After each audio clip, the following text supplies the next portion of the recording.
Я тут передаю настройку. 5, 4, 3, 2, 1. Welcome to Season 4 of the Talking Lead AK KORNER, proudly presented by Century Hall. So anyway, long story short, yeah, I went ahead and I bought I treated myself. I went to Guitar Center. Is that the place to get guitars, Guitar Center? Well, there's one near here, and it was the 4th of July weekend, and I knew they would be running a holiday sale because they always do. That's their thing. Did you get one with the American flag on it? No. No, but what kind did you get? It's called a, what the hell is it called? It's called a Ravenwood or some shit. Ravenwood. I'm not familiar with guitars. I can't remember. I just know like Gibson's or. Well, yeah, I've got a Taylor. I got a Jackson electric and I got a Les Paul electric, and this one is like like a, I don't know, Tanglewood. Yeah, it's called the Tanglewood. It's a black guitar, and the crazy thing is I've been out of it for so long that I didn't realize how so much things had changed. This acoustic guitar, it's an electric acoustic, meaning you can plug it into an amp, and it has a built-in tuner. Is it acoustic once you make it electric though? Yeah, it's still acoustic. It's just I thought acoustic was like not plugged in. Well, yeah, I know it's, you're like, what? Yeah, but no, it sounds like it comes through the amp like an acoustic guitar, but you can just make it louder. Okay. And it has a built-in freaking tuner. Like the guitar itself does? Yeah, it's a digital tuner. It's built into the guitar. Nice. It's battery up. I was like, what the what? Sounds like it'd play itself if you wanted it to. No, it's not really quite a player, but it's fun. It's fun. Let's see the owner of Taylor Guitar, his name. Anyway, I had him on the show. Oh, I don't know. I don't remember. Yeah. Is it Bill Taylor? That seems just like that'd be too easy. Let me look. Anyway, he donated a guitar for the Sheepdog Impact Assistance, their annual charity auction. Oh, nice. Yeah, it's pretty cool. What was it? It was at SHOT Show. I figured you'd have a guitar since you're a country music sensation. Buck Daniels. And I do good to play air guitar. I'm more of an air drum kind of guy. Ah, there you go. Beating on the steering wheel as you're driving through traffic. Yeah, exactly. Banging on shit. Yeah. Hitting the roof. Tapping the window. So everybody else is going to come in late. Well, they could be right on time because they still got 3 minutes. We know that Keeney's going to be late. That's just a given. Yeah, if he shows. Yeah. Joe said he was going to join. Let me text him and see. So he's amazing. Ain't nobody got time for that. Yeah, so it's bronchitis. It may just be you and me. Oh wow, that would be something. Just the two of us. Yeah, it's hard to keep up with everybody. Oh, you're telling me, people, I used to have my finger on the pulse, man, and I knew just about everybody at every major company, and anymore, no, yeah, not even. Yeah, close. It's like you'll get your foothold in with one company with this one person, and then as soon as you get everything just solid, then they're somewhere else. Oh yeah, and then they go off somewhere else, but that can be a good thing because now you automatically have an in at that new company. Right, but if you didn't establish a second foothold, yeah, I know. Previous, then you're starting all over again. Yeah. Oh, I was that way with Taurus for a while. I had a guy at Taurus who was like my guy, and this is way back when in the '90s when I was writing for magazines and stuff. And then he like disappeared, and it was just like, well, and then they went through like marketing guys like underwear, like used underwear. It was like every other month there was a new marketing guy, or they're like, well, we're just letting the sales department handle marketing for now because we don't have anybody. And I'm like, oh gosh. Oh, and you can tell the companies that do that too. Oh, you can absolutely tell. Oh man, who has streamlined their marketing and sales departments? Yeah, what we're gonna do is we're gonna let the sales, we're gonna put them in charge of marketing. And none of them know anybody in the media. None of the sales guys know anyone in the media at all. So that always works out great. That's always fabulous. Oh, remember when a few years ago when Aklys did that?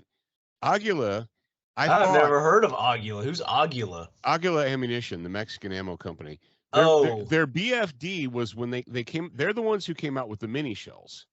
Yeah. Right, the hater tots. They came out with those about 20 years ago. I always call them Aquila or something like that. Well, it's whatever, Aguila. It means eagle in Spanish. But they came out with the little mini shells, and they were the only company to do it. And they were, but they could never fulfill demand. Everybody wanted them, but they could never find them, blah, blah, blah. Well, they decided that they launched Aklys USA. They had an office in Texas. They were going to push the company American sales. And I was like, great. They had like a whole marketing team.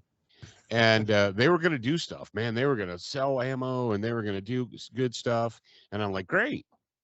And then I don't know, the ownership or whatever, one day they're like, you know what? Sales are down. We're just going to fire the whole marketing department and just let sales handle marketing. Just cook our books a little bit. There you go. Just get rid of all these salaries so our books look better before we sell. Yeah, exactly. So I was like, well, I guess we're done with them. And of course they went, and that's the first sign. Yeah. Yeah. And the big thing that they had, their niche item was the mini shells, but I knew it was only a matter of time before somebody else did. And Federal was the smart one that did it, because of the Shockwave.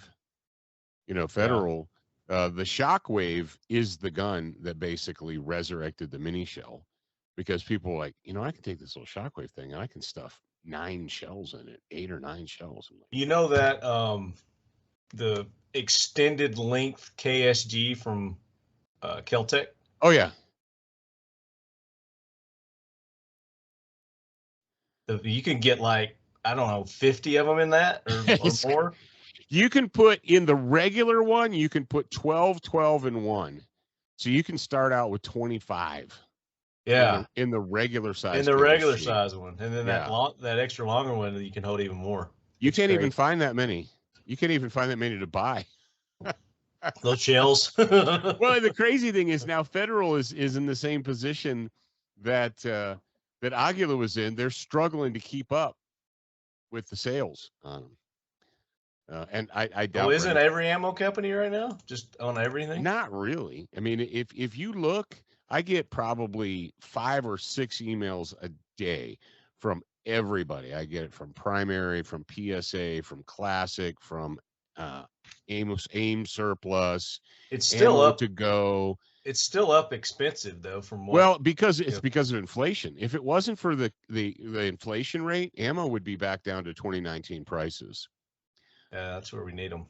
But it's not going to be, because we just allowed ourselves to roll over and take it. Have you noticed that there's still shortages on primers and casings and stuff, or are everybody caught up on that, you think? I haven't had any issue. I know that that kind of ebbs and flows, because they only make, because they're making, the primer machines are the same machines they make 22 ammo on. And so it kind of it goes back and forth.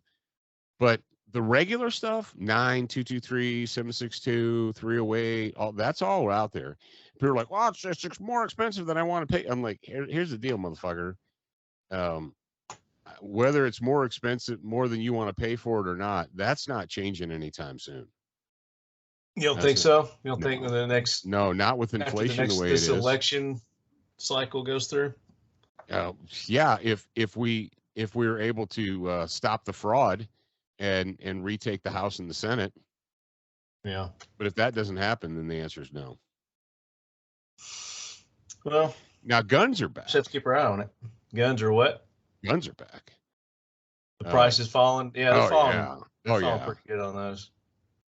Especially ARs, man. You can get some good deals on some ARs right now. Yeah. Yeah, and if you follow PSA, they're always doing the scratch and dent PSA sales. had it was one of those their GF3s. Is that what they call them? The second gens or something. I don't know. For $6.99 they had one. A blim. They call it a blim, which is nothing wrong with it. Yeah, it's like the finish is screwed up or something like that, or the parkerizing got screwed up. But it's not. I'm like, dude, they just call it blim so they can go against the pricing of their so they can go under MSRP. MSRP, yeah. Yeah. I'm like, I've gotten blem stuff before, and I was like, I flipped this thing over 36 times, and I don't see where the blem is. Can't but whatever. Find anything wrong with it. Yeah. Yeah, but just I almost pulled the trigger on that that GF3 because it had a railed gas tube on it. I don't have a AK with a railed gas tube. I thought that'd be different, something different to have.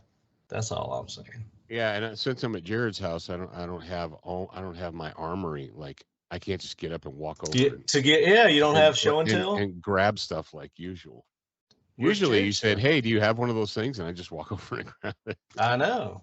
I've got a couple of folders that I can use for show and tell. I've got a side folder, 2 side folders, and then I got a pin and welded under folder. Oh, you got one of those. Yeah. Those are awesome. I actually have one of those. I'm surprised if you didn't. They're fantastic. Have you tried to change yours out and get the folder to work? No, you can't. Well, they welded it. Well, I know, but there's a way you can. There's like kits they make for these. Oh, they do? They have kits? Yeah. See, the thing is, you could. That's what I was thinking about when I got that. I was like, if you get somebody to just put like a pick rail on it, and then you could brace it, but then it doesn't look, Then looks cool. Doesn't look authentic, Yeah. Let's see. Somebody sent me a message here. Not the person I wanted to hear from. Okay. We could go ahead and start if you want to. All right, let's do it, man. I mean, we're because I got the competition to talk about, and I just got back from Gunfest at Sturgis. Yeah, I saw that, man. We were doing talk a little bit about that. Let's not do the radio until we're on the radio. Let's not do the radio until we're on the radio. That's how that works. There you go. All right, lead heads, we are back with the August edition of the Talking Lead AK Corner, presented by Century Arms. This is episode 8, the 8th episode of season 4. And we're going to be talking a little bit about different folders, different AKM, AK-47, AK-74s, whatever pops up, folders, and some furniture. And joining me, it looks like we've got one of our special guests joining us so far, is none other than Professor Paul Markel. Yes, indeed. Yes, the early one, the one who actually shows up on time, that would be me. Like we were discussing earlier, it's like you understand and if you say you're going to do a show, a podcast, then you got to do it, because otherwise you leave the host out high and dry. There's only been one time, I think, in recent memory that I spaced. I totally spaced and missed a show, but other than that, I try. I don't think you missed any of mine. Well, I didn't miss any of yours. It was somebody else's. But I try now. I set an alarm on my phone, because often when people say they'll it's a few days before, and they're like, "Hey, you want to do it on Thursday?" And I'm like, "Yeah, sure." And then, everything happens, and Thursday comes and goes, and I'm not even thinking about it. But it's like one of the greatest inventions on this phone that I found was the calendar, and that the calendar and the reminders in there. Yeah, the alarm. That has helped me in the past couple of weeks so much. So you just got back from Gunfest, and while you were at Gunfest, we were at our own Gunfest in Wyoming. I don't know if you saw any of the photos that we put up. No, what were you doing? Well, we were doing the long range. Every year we do a long range, high elevation, long range precision class. Okay. And so last week, I'm gonna put it. You got the whole library in there. Can I be in it? Okay, yeah. So if I come back, at least if you're like that, then you're in it. Yeah. All right. Those are some high tops right there. It's like you're at a bar. You're one of those, yeah. We actually you're at one of those beatnik coffee bars where they have the libraries and shit. Yeah, we have the table's obviously a standing type table, and so we got these. The chairs we had were swivel chairs, but they squeaked like a motherfucker no matter what we did. I mean, no matter what we did, it was So Jared got these, and they're bar stool kind of things, but they're padded and they don't squeak, and they actually work really well. So anyway, long story short, yeah, I went ahead and I bought myself. I treated myself. I went to Guitar Center, and I bought. Is that the place to get guitars? Guitar Center? Well, there's one near here, and it was the 4th of July weekend, and I knew they would be running a holiday sale because they always do. That's their thing. Did you get one with the American flag on it? No. No, but what kind did you get? It's called a, what the hell is it called? It's called a Ravenwood or some shit. Ravenwood. I'm not familiar with guitars. I can't remember. I just know like Gibson's or. Well, yeah, I've got a Taylor. I got a Jackson electric and I got a Les Paul electric, and this one is like it's like a, I don't know, Tanglewood. Yeah, it's called the Tanglewood. It's a black guitar, and the crazy thing is I've been out of it for so long that I didn't realize how so much things have changed. This acoustic guitar, it's an electric acoustic, meaning you can plug it into an amp, and it has a built-in tuner. Is it acoustic once you make it electric though? Yeah, it's still acoustic. It's just I thought louder. Acoustic was like not plugged in. Well, yeah, I know it's, you're like, what? Yeah, but no, it sounds like it comes through the amp like an acoustic guitar, but you can just make it louder. Okay. And it has a built-in freaking tuner. Like the guitar itself does? Yeah, it's a digital tuner. It's built into the guitar. Nice. It's battery up. I was like, what the what? Sounds like it'd play itself if you wanted it to. No, it's not really quite a player, but it's fun. It's fun. Let's see the owner of Taylor Guitar, his name. Anyway, I had him on the show. Oh, I don't know. I don't remember. Yeah. Is it Bill Taylor? That seems just like that'd be too easy. Let me look. Anyway, he donated a guitar for the Sheepdog Impact Assistance, their annual charity auction. Oh, nice. Yeah, it's pretty cool. What was it? It was at SHOT Show. I figured you'd have a guitar since you're a country music sensation. And I do good to play air guitar. I'm more of an air drum kind of guy. There you go. Beating on the steering wheel as you're driving through traffic. Yeah, exactly. Banging on shit. Yeah. Hitting the roof. Tapping the window. So everybody else is going to come in late. Well, they could be right on time because they still got 3 minutes. We know that Keeney's going to be late. That's just a given. Yeah, if he shows. Yeah. Joe said he was going to join. Let me text him and see. So he's amazing. Yeah. Let's see if he's got the email I sent.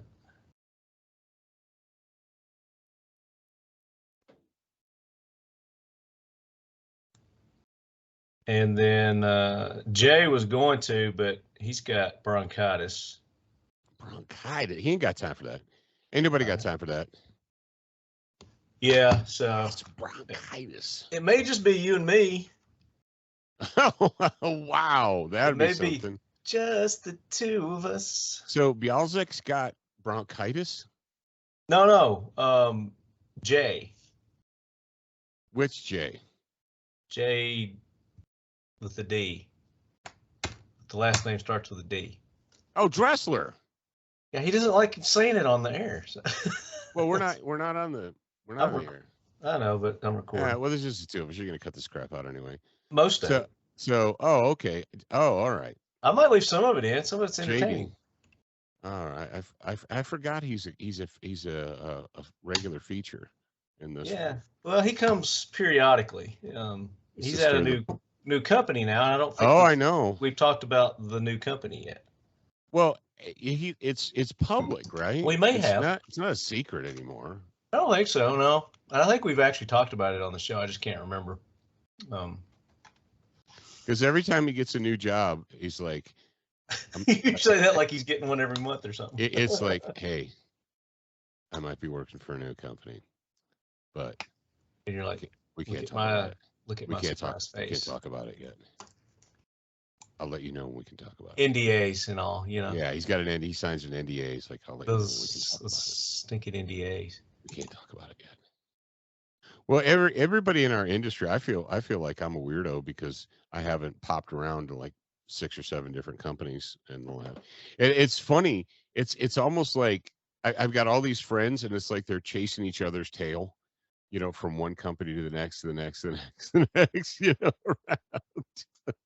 Yeah, it's hard to keep up with everybody. Oh, you're telling me, you know, people, I used to know, I used to have my finger on the pulse, man, and I knew just about everybody at every major company, and anymore, no, yeah, not even. Yeah, close. it's like you'll get your foothold in with one company with this one person, and then as soon as you get everything just solid, then they're somewhere else. Oh yeah, and then they go off somewhere else, but that can be a good thing because now you automatically have an in at that new company.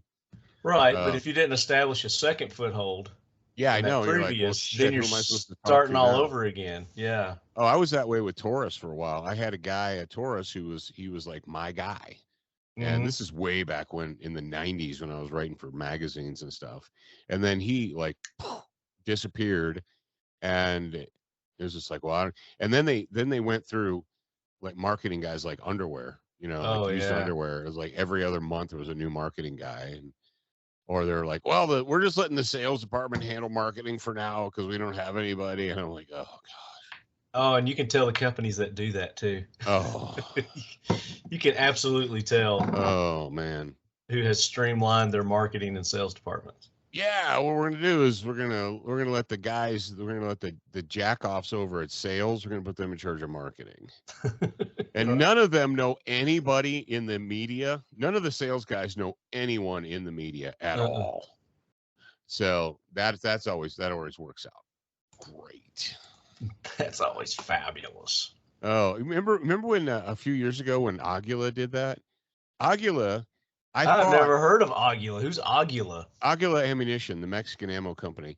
Their BFD was when they came. They're the ones who came out with the mini shells. Yeah. Right. The hater tots. They came out with those about 20 years ago. I always call them Aquila or something like that. Well, it's whatever. Aguila. It means eagle in Spanish. But they came out with the little mini shells, and they were the only company to do it. And they were, but they could never fulfill demand. You know, everybody wanted them, but they could never find them, blah, blah, blah. Well, they decided that they launched Aklys USA. They had an office in Texas. They were going to push the company American sales. And I was like, great. And they hired Christy, not Swanson. What's Christy's last name? She's Christy, who was used to be shooter. No, the one who used to be with Aimpoint, the marketing lady used to be with Aimpoint. They hired her to head up their marketing, and then they hired Dina, who used to be at Century, and they hired the little short girl who used to be with BDU, or she used to be with Primary.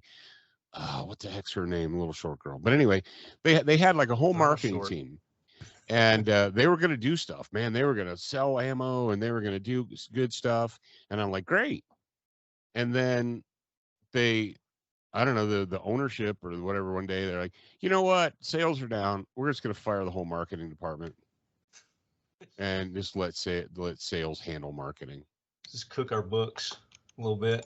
There you go. Just get rid of all these salaries so our books look better before we sell. Yeah, exactly. So I was like, well, I guess we're done with them. And of course they went, and that's the first sign. Yeah. Yeah. And the big thing that they had, their niche item was the mini shells, but I knew it was only a matter of time before somebody else did. And Federal was the smart one that did it, because of the Shockwave. Federal, the Shockwave is the gun that basically resurrected the mini shell, because people were like, I can take this little Shockwave thing and I can stuff 9 shells in it, 8 or 9 shells. Like, that the extended length KSG from Keltec. Oh yeah. You can get like, I don't know, 50 of them in that or more. You can put in the regular one, you can put 12 in one. So you can start out with 25. Yeah. In the regular size. In the regular size one. And then that extra longer one that you can hold even more. You can't even find that many. You can't even find that many to buy. Those shells. Well, the crazy thing is now Federal is in the same position that that Aklys was in. They're struggling to keep up with the sales on them. And I doubt. Well, isn't every ammo company right now just on everything? Not really. I mean, if you look, I get probably 5 or 6 emails a day from everybody. I get it from Primary, from PSA, from Classic, from AIM Surplus. It's still up to go. It's still up expensive though. From what? Well, because it's because of inflation. If it wasn't for the inflation rate, ammo would be back down to 2019 prices. Yeah, that's where we need them. But it's not going to be because we just allowed ourselves to roll over and take it. Have you noticed that there's still shortages on primers and casings and stuff, or are everybody caught up on that, you think? I haven't had any issue. I know that that kind of ebbs and flows because they only make, because they're making, the primer machines are the same machines they make 22 ammo on, and so it kind of it goes back and forth. But the regular stuff, 9.223, 7.62, 308, that's all out there. People are like, well, it's more expensive than I want to pay. I'm like, here's the deal, motherfucker. Whether it's more expensive, more than you want to pay for it or not, that's not changing anytime soon. You don't think so? You don't think the next? No, not with inflation the way it is. This election cycle goes through. Yeah, if we were able to stop the fraud and retake the House and the Senate. Yeah. But if that doesn't happen, then the answer is no. Well, now guns are back. Just have to keep our eye on it. Guns are what? Guns are back. The price is falling. Yeah, they're falling. Yeah. They're falling pretty good on those. Especially ARs, man. You can get some good deals on some ARs right now. Yeah. Yeah, and if you follow PSA, they're always doing the scratch and dent PSA sales. had it was one of those their GF3s, is that what they call them? The second gens or something. I don't know, for $6.99 they had one. A blim, they call it a blim, which is nothing wrong with it. Yeah, it's like the finish is screwed up or something like that, or the parkerizing got screwed up. But it's not. I'm like, dude, they just call it blim so they can go against the pricing of their so they can go under MSRP. MSRP, yeah. Yeah. I'm like, I've gotten blem stuff before, and I was like, I flipped this thing over 36 times, and I don't see where the blem is, but whatever. Find anything wrong with it, yeah. Yeah, but just almost pulled the trigger on that that GF3 because it had a railed gas tube on it. I don't have a AK with a railed gas tube. I thought that'd be different, something different to have. Well, I hope that what's his nuts joins us. I hope that Keeney joins us. Well, I hope he does too. Let me see. He says something about his shoulder was jacked up. Did you text him? I texted him early today. I asked him how smart he felt, because I got an idea. Well, this was all Andrew's suggestion on doing this show, and then of course he's at Thunder Ranch, and it's very questionable whether he's going to join us. I would say he's not going to make it. I love all these people that, the commitment. You're the only one that actually commits. You're like, yes, I will do it. Everybody else is, if I can. If I can. I was like, that doesn't help me out. No, that's because I know what it's like. You would think the rest of these guys would, because they've been on the show several times. Yeah, but at the end of the day, it's not their show. They're not responsible for it. I understand that. I understand. But if they commit, they commit. That's true. That's all I'm saying. Yeah, and since I'm at Jared's house, I don't have my armory. Like, I can't just get up and walk over. You don't have show and tell and grab stuff like usual. Usually you said, "Hey, do you have one of those things?" And I just walk over and grab it. I know. I've got a couple of folders that I can use for show and tell. I've got a side folder, 2 side folders, and then I got a pin and welded under folder. Oh, you got one of those. Yeah. Those are PPS. awesome. I actually have one of those. I'm surprised if you didn't. They're fantastic. Have you tried to change yours out and get the folder to work? No, you can't. Well, they welded it. Well, I know, but there's a way you can. There's like kits they make for these. Oh, they do? They have kits? Yeah. See, the thing is, you could, that's what I was thinking about when I got that. I was like, if you get somebody to just put like a pick rail on it and then you could brace it, but then it doesn't look, Then looks cool. Doesn't look authentic, Yeah. Let's see. Somebody sent me a message here. Not the person I wanted to hear from. Okay. We can go ahead and start if you want to. All right, let's do it, man. I mean, we're because I got the competition to talk about, and I just got back from Gunfest at Sturgis. Yeah, I saw that, man. We were doing talk a little bit about that. Let's not do the radio until we're on the radio. Let's not do the radio until we're on the radio. That's how that works. There you go. All right, lead heads, we are back with the August edition of the Talking Lead AK Corner, presented by Century Arms. This is episode 8, the 8th episode of season 4. And we're going to be talking a little bit about different folders, different AKM, AK-47, AK-74s, whatever pops up, folders, and some furniture. And joining me, it looks like we've got one of our special guests joining us so far, is none other than Professor Paul Markel. Yes, indeed. Yes, the early one, the one who actually shows up on time, that would be me. Like we were discussing earlier, it's like you understand and if you say you're going to do a show, a podcast, then you got to do it, because otherwise you leave the host out high and dry. There's only been one time, I think, in recent memory that I spaced. I totally spaced and missed a show, but other than that, I try. I don't think you missed any of mine. Well, I didn't miss any of yours. It was somebody else. But I try now. I set an alarm on my phone, because often when people say they'll it's a few days before, and they're like, "Hey, you want to do it on Thursday?" And I'm like, "Yeah, sure." And then everything happens, and Thursday comes and goes, and I'm not even thinking about it. But it's like one of the greatest inventions on this phone that I found was the calendar, and that the calendar and the reminders in there. Yeah, the alarm. That has helped me in the past couple of weeks so much. So you just got back from Gunfest, and while you were at Gunfest, we were at our own Gunfest in Wyoming. I don't know if you saw any of the photos that we put up. No, what were you doing? Well, we were doing the long range. Every year we do a long range, high elevation, long range precision class. Okay.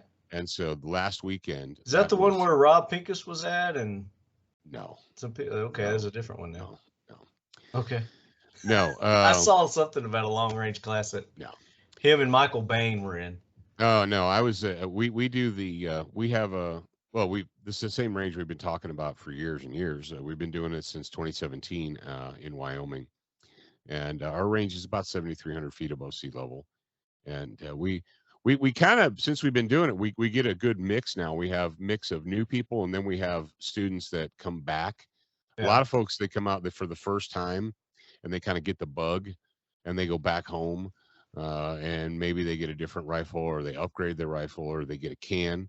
Or a new scope or whatever, and then they come back and take it again, and generally they not generally, they always do much better and the second time and get out farther and so forth.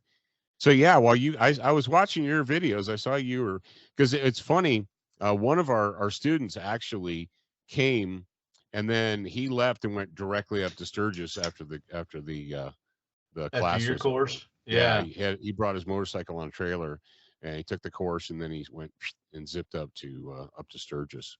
Yeah, I think everybody was there. It's pretty crowded. There's a lot of people there. That's good. That's good.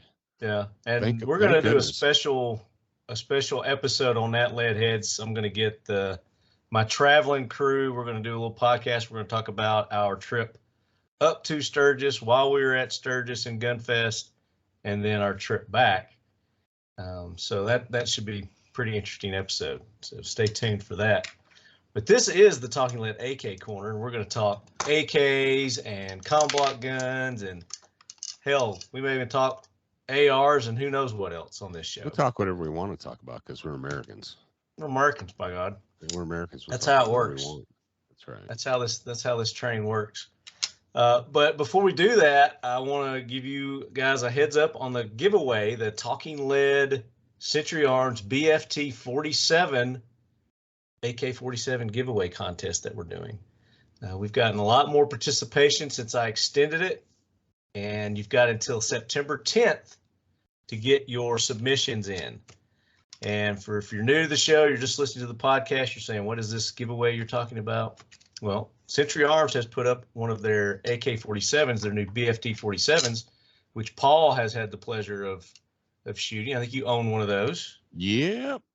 Yes, and indeed. Yes, I went out indeed. this weekend and got some trigger time on one. Me and Drew went out to the Talking Lead Ranch and got some target practice in on several of their guns. Their Canics, got the new Mete, got some trigger time on that, really like it. And their AP5 was fun to shoot too. I enjoyed that. So did you shoot the SFX Mete or the? Yep. Okay. Yeah. All right. The SF, the extended slide and the regular. They had both of those out there. Yeah, really dig the triggers on those. Oh, they're good guns. And that's the insane thing about where we're at right now, is their companies making such good guns for such good prices. 20 years ago, you'd had to pay $1,000 to get a gun that ran that well with that many features on it. Oh yeah, at least. I mean, that'd be the minimum. It's probably more than that. The features that they've got on those guns. But for their price point where you can get those, it's very affordable. There's no reason you should own a freaking what are those brick guns? High Point. Yeah. You can get into no, Canic for just as cheap as you could have. Well, I don't know. Yeah, I don't know if you can get it. Aftermarket. The High Points are like 189. Are they back? Are they below 200 now? Yeah, I think their MSRP is like 229, but spend the extra $50 and get a Canic. Well, the thing is you spend, there's no really, people spend money on these retarded Gucci Glocks. These guys make these golden trigger Gucci Glocks for $2,500, and put all these I've never been able to figure that out. I mean, other than it's just man jewelry. Yeah, it's fashionable. It's fashionable. Like, everybody's got their own taste. The trigger's so much better. Yeah, and you know how you make a Glock trigger better? You shoot the mother lover. Yeah, you make this better. Yeah, you go out and shoot 1,000 rounds, and it'll feel great. Yeah, absolutely. Oh, it doesn't feel great out of the box, though. It's like, why don't you go train, mother lover? See how I'm restraining myself? You can say mother lover on here. Yeah. Yeah. You can say it's that. Just, I mean, bless their hearts. These people that are selling this gun jewelry, bless their hearts. But hey, there's a market for it. Obviously. Oh, I know. But the thing is, if before you bought one of those, you could buy a Mete pistol for every member of your family. Oh, absolutely. You could, or you could buy family. One gun. You could buy one Gucci Glock. Hey, everybody's got choices to make, man. I don't care. Make your own choices. Hey, that's why there's variety, man. That's right. That's why there's variety and catalogs. That's right. I like variety. I dig variety. But we were talking about the contest. So yeah, the contest. The contest. BFT. So we've got several great entries so far. If I've not reposted yours on the Talking Lead Instagram page, then that means I haven't seen it, or maybe you didn't do all the things you needed to do correctly. So I'm going to run through the what you got to do to be eligible for this. So take a phone, take a camera, do a picture, do video of you with any Century Arms firearm. It could be anything that they've made, manufactured, or anything that they've imported. There's been a couple of pictures with some Meaux Guns that look pretty cool that I like. You've had Viscas. You've had some. What's their older? The C39s? Is that what they are? Oh yeah, the C30, the Wassers. Seen Wassers in some of your posts. I've seen Canics. Even Canics are eligible for this. So anything manufactured or imported by Century Arms, that needs to be like the main thing. But what we're also looking for is in the background. Maybe you've done some product placement and given some of our other sponsors some love. So IWI, I've seen some additional Galils and their new Masad. Is it Masada or Masad pistol? It's probably Masada. I think it's Masada. Yeah, it's a Masada. I've seen a couple of those in some pictures too, and it's great. And I love seeing that. Occam, I've seen Occam defense rifles in the background, and SEAL 1, and Mission First Tactical, and Factory 47, and all kinds of stuff. So the more of that you have in with your video or your picture in the background, you don't have to. It's not a requirement, but you're going to get some brownie points from me, you know. And I'm not a judge. I need to get in on this, man. I need to break something out. I've been reviewing Century guns for at least 20 years. Well, you should just get a big pile of all your Century guns. I'm make a fort. Make a fort with them. Yeah, I'm trying to go back in my mind brain and think of the oldest gun that I have from Century. Because man, you got some pretty old ones. Did the host phone just go off? Because look who it is. It's Joe Moe, who's supposed to be joining us. Oh, bring him on. Hey, Joe. It's just. Did you forget Joe, we're recording the show? Hey, Joe. He hung up. Where are you going with that gun in your hand? Oh, that's funny. He just said shit on his response. His response was shit. Okay, well there you go. No, man. Back in the old days, way before Century was making any made in the USA guns, when it was just strictly Century imports, they had some wild stuff. Joe Moe. Hey, bro. What are you doing, buddy? I came home to a broken ass AC unit in my house, so I've been dealing with that and got distracted. Oh, damn. Oh. Yeah. Just got the window unit in the window. Is it cooling off? Not really. It's hot as shit, but it will cool off. Well, damn. I hate to hear that. You got other guests on right now? Paul's on here with me right now. Okay.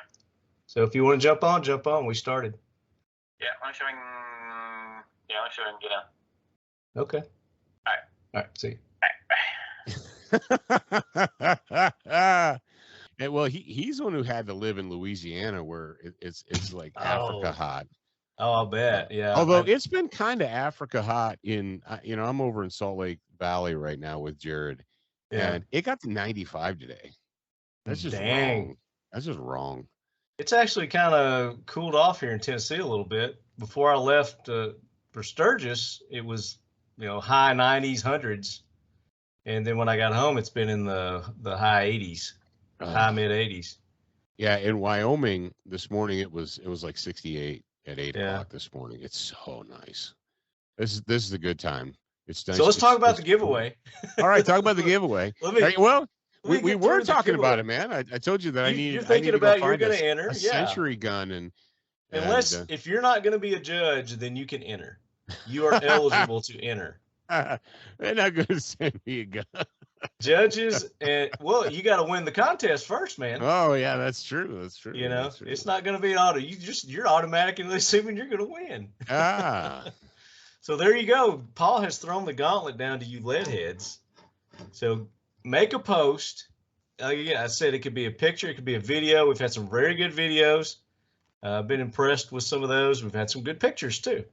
But if you submitted one, because I've extended this several times, and you're not happy with yours, and you're like, oh, this is like a lot more serious than what I thought. People are actually getting into this. Then you can submit another one.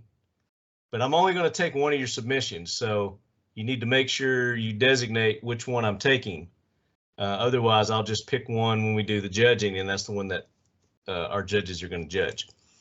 But uh-oh, what do you say here? I don't have any AC in my house with the PC. With the PC. So I assume Joe's probably not going to join us. He's probably out. All right. Yeah, he's probably out. It's probably just going to be me and Paul. Brian Keeney's supposed to join us. Brian's got a hurt shoulder. So Murphy's Law has ruled, I think, this month. Man. But well, I will do my absolute best. So we'll just make it whatever we want to talk about. What tags have to be in the post? So on the post, when you make your post, you got to make sure you tag Talking Lead because then I'll be able to see it. I'll know. I get notifications when people tag me, and that's you have to use the little at Talking Lead, not hashtag Talking Lead. That's not tagging. Yeah, that's not tagging. That's right. And there's an actual little tool under it that says tag people. So if you hit that, it's crazy. It's crazy. I will get notified, hopefully, that you've made a post. The hashtag that I required our listener to use, Paul, was TLBFT47. That's the Talking Lead BFT47. There you go. TLBFT47. But Instagram has banned that. They're such homosexuals. They are. Oh man. They so are. Somebody in the community. Pirates. And I'll pull it up here. If you go to Instagram and you try to do a search for the hashtag TLBFT47, it says it violates their safety community standards. Oh, dude. It says the community has reported some content. Oh, yeah. So somebody flagged us as something. I don't know. Some Karen out there. You know the hashtag Duracoat has been flagged by Instagram as the community.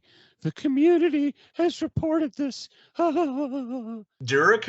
Yeah, the hashtag Duracoat, DURA coat, has been. You can't use it because it's been reported as a. And you can't contest it. I see nowhere where I can contest this. All right, it's like fascist book. You contest them. They're like, oh, thanks for doing that, but we're just going to be a little fascists anyway, so don't worry about it. But despite them, I still want you to use that hashtag TLBFT47. Screw them. I can't see the post. I can't search the post by that, but I still want to do it just to piss them off. But make sure you hashtag Talking Lead, you tag Talking Lead, you tag all our sponsors. Obviously, Century Arms, you want to tag them, and then tell us what it is in the picture that you've got so that we don't miss anything. So, which Century Arms firearm is it that you've got in there? What other products do you have that's in there? You can go and look at some of the other posts that our listeners have done up to now and get an idea. But I want to see creativity. I want you to be creative. I want you to have fun with it, but be safe also, because maybe somebody was unsafe in one of their posts. I don't know. No jumping on trampolines. No jumping on trampolines with your gun, yeah. Yeah. But if you don't own a Century Arms firearm, I've told you this 100 times, go to your local gun store, go to your range. They have rental programs there. They will let you try it out, or just hold one and have them take a picture of you while you're holding it, or do a video or something. Yeah, interviewing. Hey, bro, can I hold your gun, bro? Absolutely. Interviewing the salesman, have him tell you all about the gun. We'll test his knowledge of the firearm that he's showing you. I'm not going to buy this, but I want to hold it. Yeah. Now getting a magazine, Paul, with a Century Arms and taking a picture of a gun in a magazine, I don't think that really qualifies. I don't think that should qualify. I think you need to actually have a real firearm in your hand, or be creative, kind of like one of our listeners, where he may or may not have photoshopped one in his hand. I don't know, but that was creative, and I'll let that one fly. So it was kind of cool. I found one. I tell you what, I found one. I've got one, and I'm gonna do this while we're talking. I'm gonna do this. It's of the Ep8. So Okay, a video Yeah. that you did with the AP5. Well, it's a photo.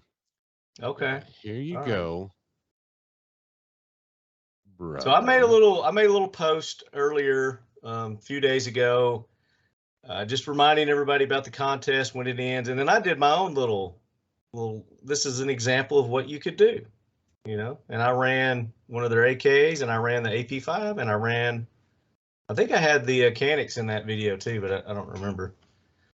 But they're fun to do. Have fun with. That's what it's meant to do. And then September, next month's episode of the AK Corner, I'm going to have the panel of judges, like I said, and we're going to take each one of those, probably narrow it down to like top 3 or something. And then the judges will vote, and their ruling will be who the winner is. There you go. There you go. And of course, all state, federal, local laws apply. If you're not, that's right. If you can't legally own a firearm, you're not eligible. You're not going to get it because we're going to ask for FFLs and all that stuff. And oh, see how you are. See how you are. All right, I just joined your contest. I just did it. I mean, you just entered right now. I just entered your contest right now. I just did what you said. That's how I am. That's how I roll. So there you go. All right. So there you go. It's official. Paul cannot be a judge now. I didn't know if I was. I didn't think I was in the running anyway. So there's some good ones. There's a couple of good ones. What do you want to talk about? So originally, what we were going to be talking about, was let me turn my mic down a little bit. We were going to be talking about different AK folders and furniture. So, and Andrew was kind of his idea, and he's, real big into that, and he knows a lot about it, but I don't think he's going to be joining us today. And he's MIA. So there you go. He's at Thunder Ranch having a good time, which I would much rather be at Thunder Ranch as well, I think. Well, there you go. There you go. So I can tell you this, when it comes to underfolders, there's 2 basic kind of underfolders. There's the stamped underfolder, and then there's the machined or milled underfolders. Yeah, just kind of like you got AKs. You got the AK milled, you got the AK stamped. But not receiver. It's the actual stock. The actual stock is. Yeah, the actual stock. Now, a lot of people, a lot of folks hate underfolders because because they'll rack your cheekbone. Like they put because you can't get a good cheekbone. You got they beat your jawbone. There's no padding. It's just all straight sharp metal. Yeah. So there's probably one of the biggest offenders of that is the Zastava underfolder. The Zastava underfolder has a stamped folded stock. It's a sheet metal stamped folded stock, and it's kind of rectangular. Yeah. And if you're familiar with a company called Samson Manufacturing, they actually make a cheek piece to go on that. Yeah, that fits on there. Of course, it's only on one side, but you can put. They have an aluminum cheek piece that you can put on there, and I've got one, and it works really, really well. And it's Samson or Samson? Sam, SAMSON, like the guy from the Bible, like the strong guy. Samson Manufacturing. Yeah, they've got an underfolder cheek piece that actually, and it works, and you can fold it. I mean, it has enough clearance that you can fold it up. You can put it on there, you can fold it, you can underfold it for storage, and then you can unfold it and use it. And it works really well. And I'm on their website right now. I was going to try. It keeps you from getting that whacked in your jawbone, basically, by that. But Century has a Wasser 10 UF, a Wasser 10 underfolder. Now the Wasser underfolder is a different style of stock. It's more like bar stock than it is sheet metal, and it's rounded, and it actually is, I believe, if you look at it, it has a little greater of an angle. So when you shoulder that, your cheek is basically just in outer space, but you don't have to. There it is. Yeah, that's it right there. That's right. The cheek rest. Yeah, the cheek rest. It works really well if you have not a round one, but if you have one of these stamped, the typical stamped sheet metal underfolder stocks. Yeah. It works really well on that. Got the 2 arms and the 2 little feet Yeah. that make the show. Frankly, I've got the washer underfolder, and I like it way better than that model. You don't need that on that. So the washer underfolder is kind of, I think it's I don't know, maybe it's a best kept secret or what, but The washer underfolder. Yeah. So you think it's comfortable? You think it's actually? Oh yes, it actually is. It's way more comfortable than the folded to stamp sheet metal ones. Yeah. Let me see if I can find it. Definitely. I think Century still has them on in their catalog. Last time I checked, they did, but it's been a little bit. Well, if we had a Century person on here, they could answer that for us. That would be cool if there was someone from Century here to Somebody actually answer that question. Yeah. They could help us with that. But they're not on here at the moment. Let's see. Oh. Look like Atlantic may have one. Let's see. There's not. There's an AKMS underfolder assembly. That's the Polish one. There's a washer. Here's one. Let me share my screen. Yeah, I think they kind of come and go. You know, they get them in lots, and once they're gone, they're gone. I've had one for a while though. So is this the one? Yeah, it looks like it. So when you take a close look at the stock, you see how it doesn't look squared off or rectangular like the other one did. It looks more of a tubish kind of. Yeah, like bar stock. It's like bar stock is what it is. Yeah. So yeah, that is, if you're gonna get an underfolder, I think that's a superior design actually to the other one. The other one looks more sturdy. Though that one's pretty sturdy. I mean, it's steel. It's thicker. Yeah. I mean, it's good. But the other one's stamped, and thus it's not going to be as strong. But yeah, as that right here. That other one, what a lot of people will do, and if you get on the Insta garbage, you'll see that people with the underfolders, especially those stamped rectangular ones, they do the 550 cord braiding all up and down them. Oh, okay. To keep them, because if you shoot, you know, I went out and I probably fired 300 rounds in one day with one, and I had a bruise on my right jawbone, basically from under my ear. Oh yeah. Just because of trying to get a good cheek weld to make 200-yard shots. So people are wrapping this with paracord. Is that? Oh yeah, the that's foldability of it at all? Yeah.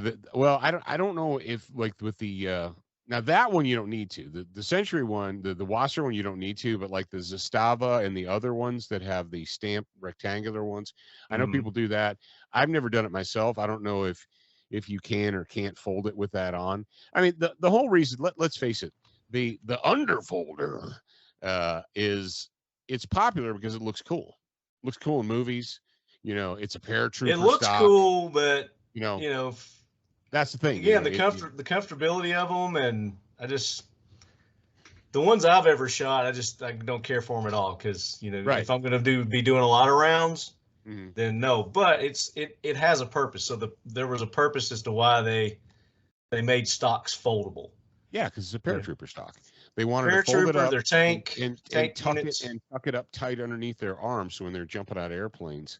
That's pretty much, if you look at the modern incarnation of folding stocks, whether it's the folding stocks on the M1 or M2, the carbines, in World War II when they did the side folding wire stocks and so forth, most of that stuff was done for airborne troops.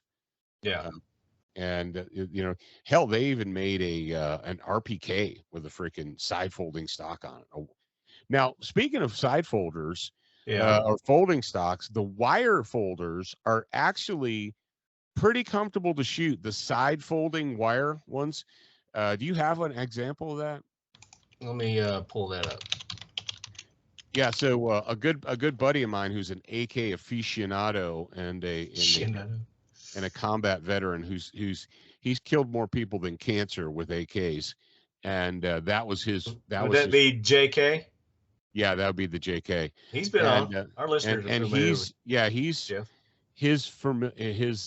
favorite is the side folder, not an underfolder, but a side folder. Yeah, like that. That's actually his. his primary promo photo is him sitting on a stone wall over in Afghanistan with one of those. So those, you know, so people these see look those, like they have a pad on them. I guess well, you can add a pad. the standard, yeah, that they don't come with a pad. I'm sure there's a lot of aftermarket, and people There's do a the exact standard same. one right there. People do the exact same thing with those as they do with the underfolders, as they paracord wrap them. Mm-hmm. And for that, it's not gonna hamper it because you're just gonna fold it over to the side. So, Or you get this little tube thing that they yeah. got on here, a little tube wrap. Oh, I've seen kind seen of like people, the thing you put on a squat bar, you know? yeah, little, a squat tampon. Yeah, like a squat tampon. yeah. This is a folding wire stock tampon. Well, I'll tell you what I did when I first before I got that Samson thing for my underfolder, is I just took pipe insulation. I took like 1 inch or ½ inch or whatever, the small pipe insulation, and I put it around there and I taped it. So that this is kind of cool. This person's taken some leather and they've made a they got fancy. Yeah. They got fancy with it. I like that. That's so you can look cool on the IG.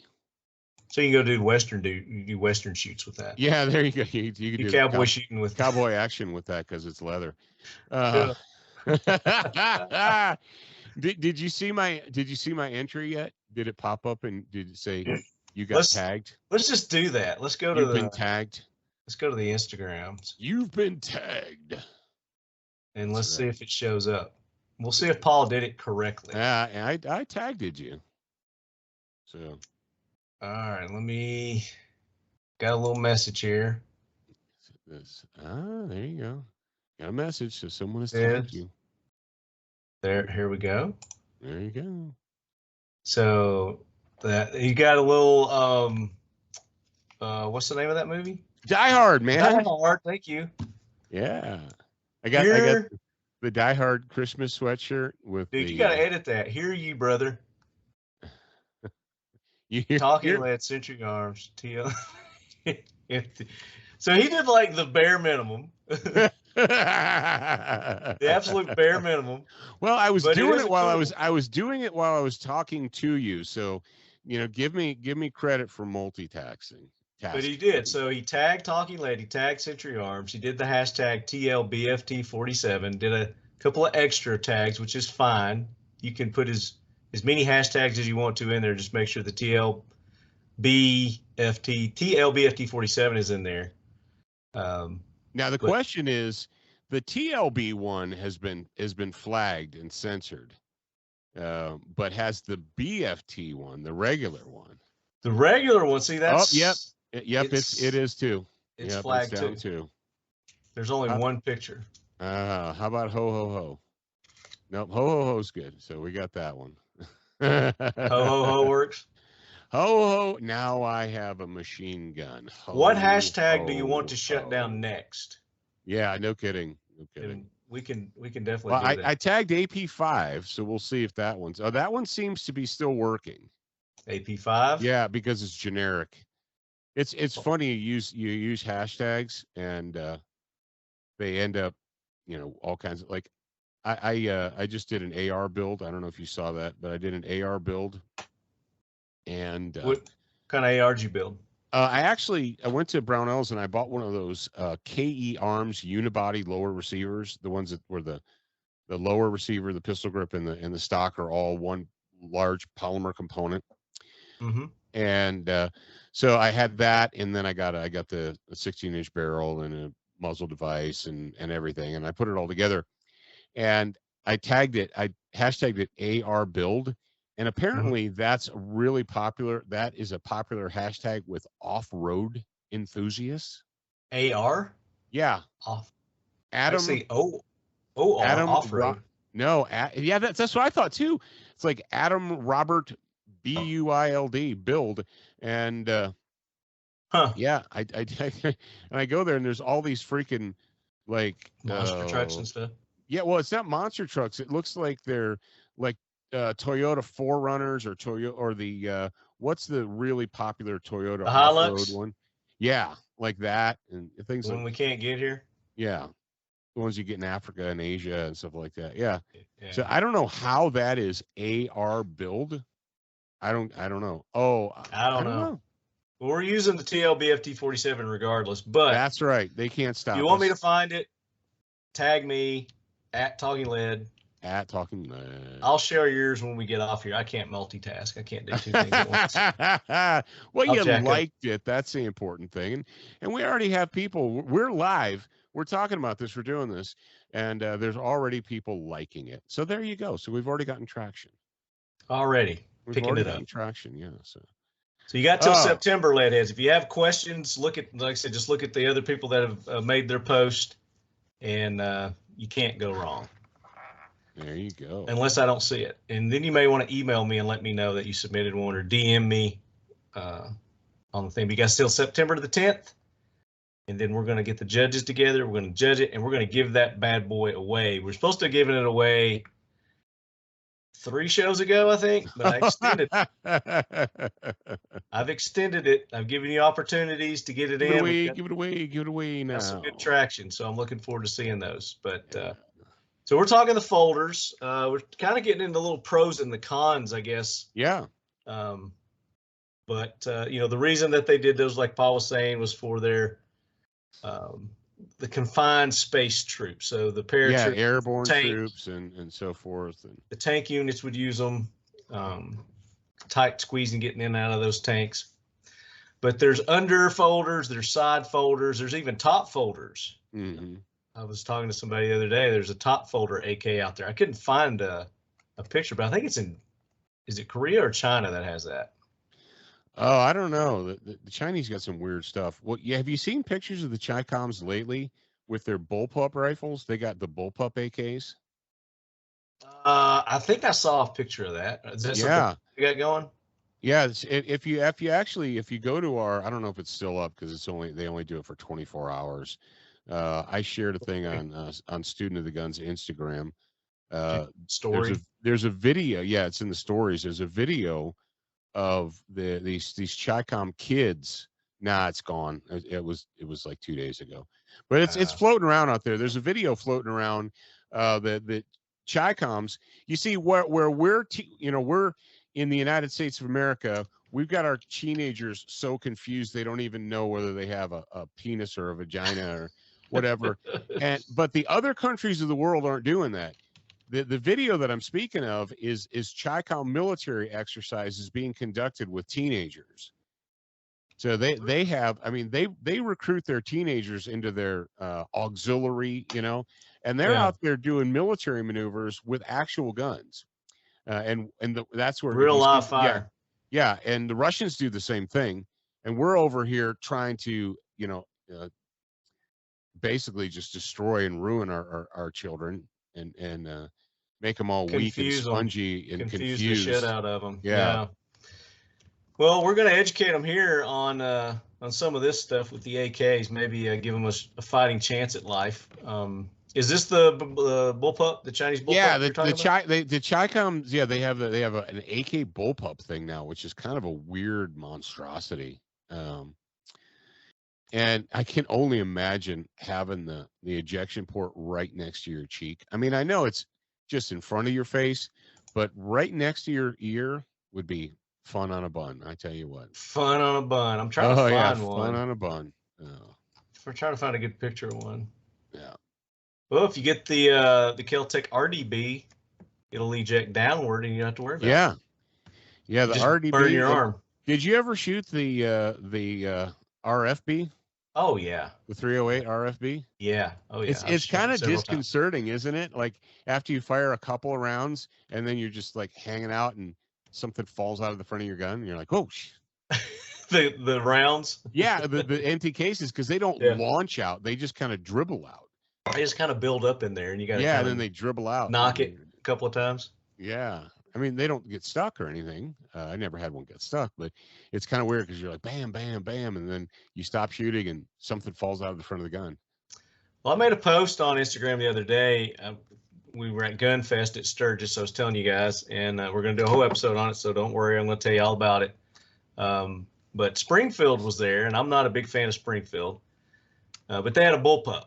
I think they call it the Hellion or something like that. Yeah. And apparently it's been out for a minute, but it seemed to be pretty good. I didn't shoot it though, so I don't know how it shoots. Yeah, I can't figure those guys out. I tell you what actually this around Christmas time, I did a lot of work with there this winter, is their high power clone.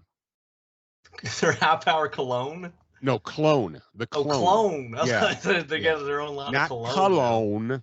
CLONE. Yeah, the what do they don't call it it's not the what's the official name? They don't call it the high power, they call it something else, but it's a it's the SA-30, not the P-35. The P-35 was the British military pistol, and they call it the SA-35, and it's a very faithful reproduction of the original high power. Because I grew up in a high power world. When I was coming of age, if you were a serious shooter, you were either a 1911 person or you were a high power person, and that was it. And as time kind of went on, time marched on, then the Glocks came in and took over, and people kind of forgot about the high powers, and even Browning kind of like whatever. They didn't really push them or anything, and it was kind of sad for me because I had one, like most men, I had one, and then 20 years ago I was short on money and I sold it, and regret it. Yeah, regretted it ever since, and so I went ahead and bought one of those this year. That was my Christmas gift to myself this year. So what's the difference in a high power and a 1911? Well, they're very similar.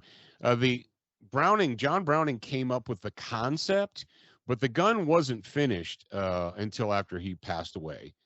He actually had passed on.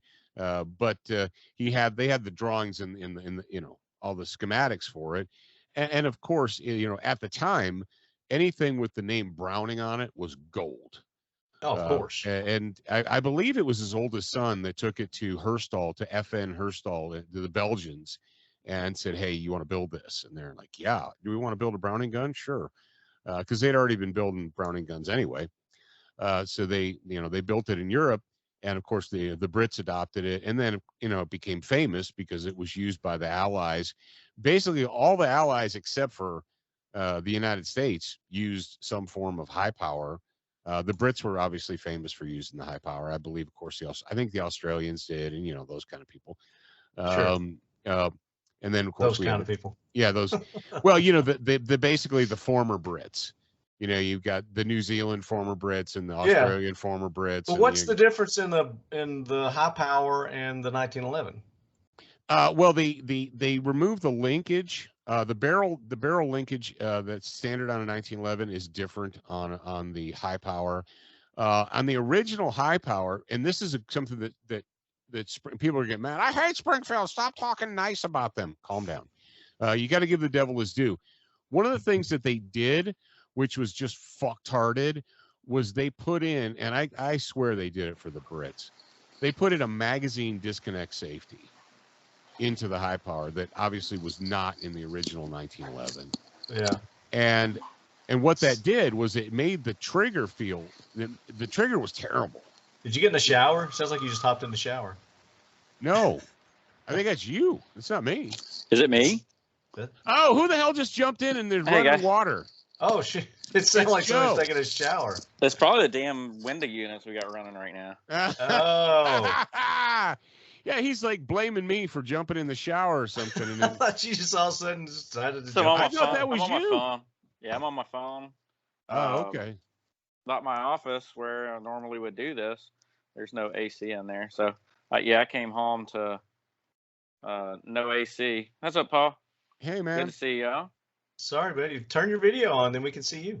You don't want to see me. Joe, you can jump in on this. I was talking about how Marty was asking about the original high power.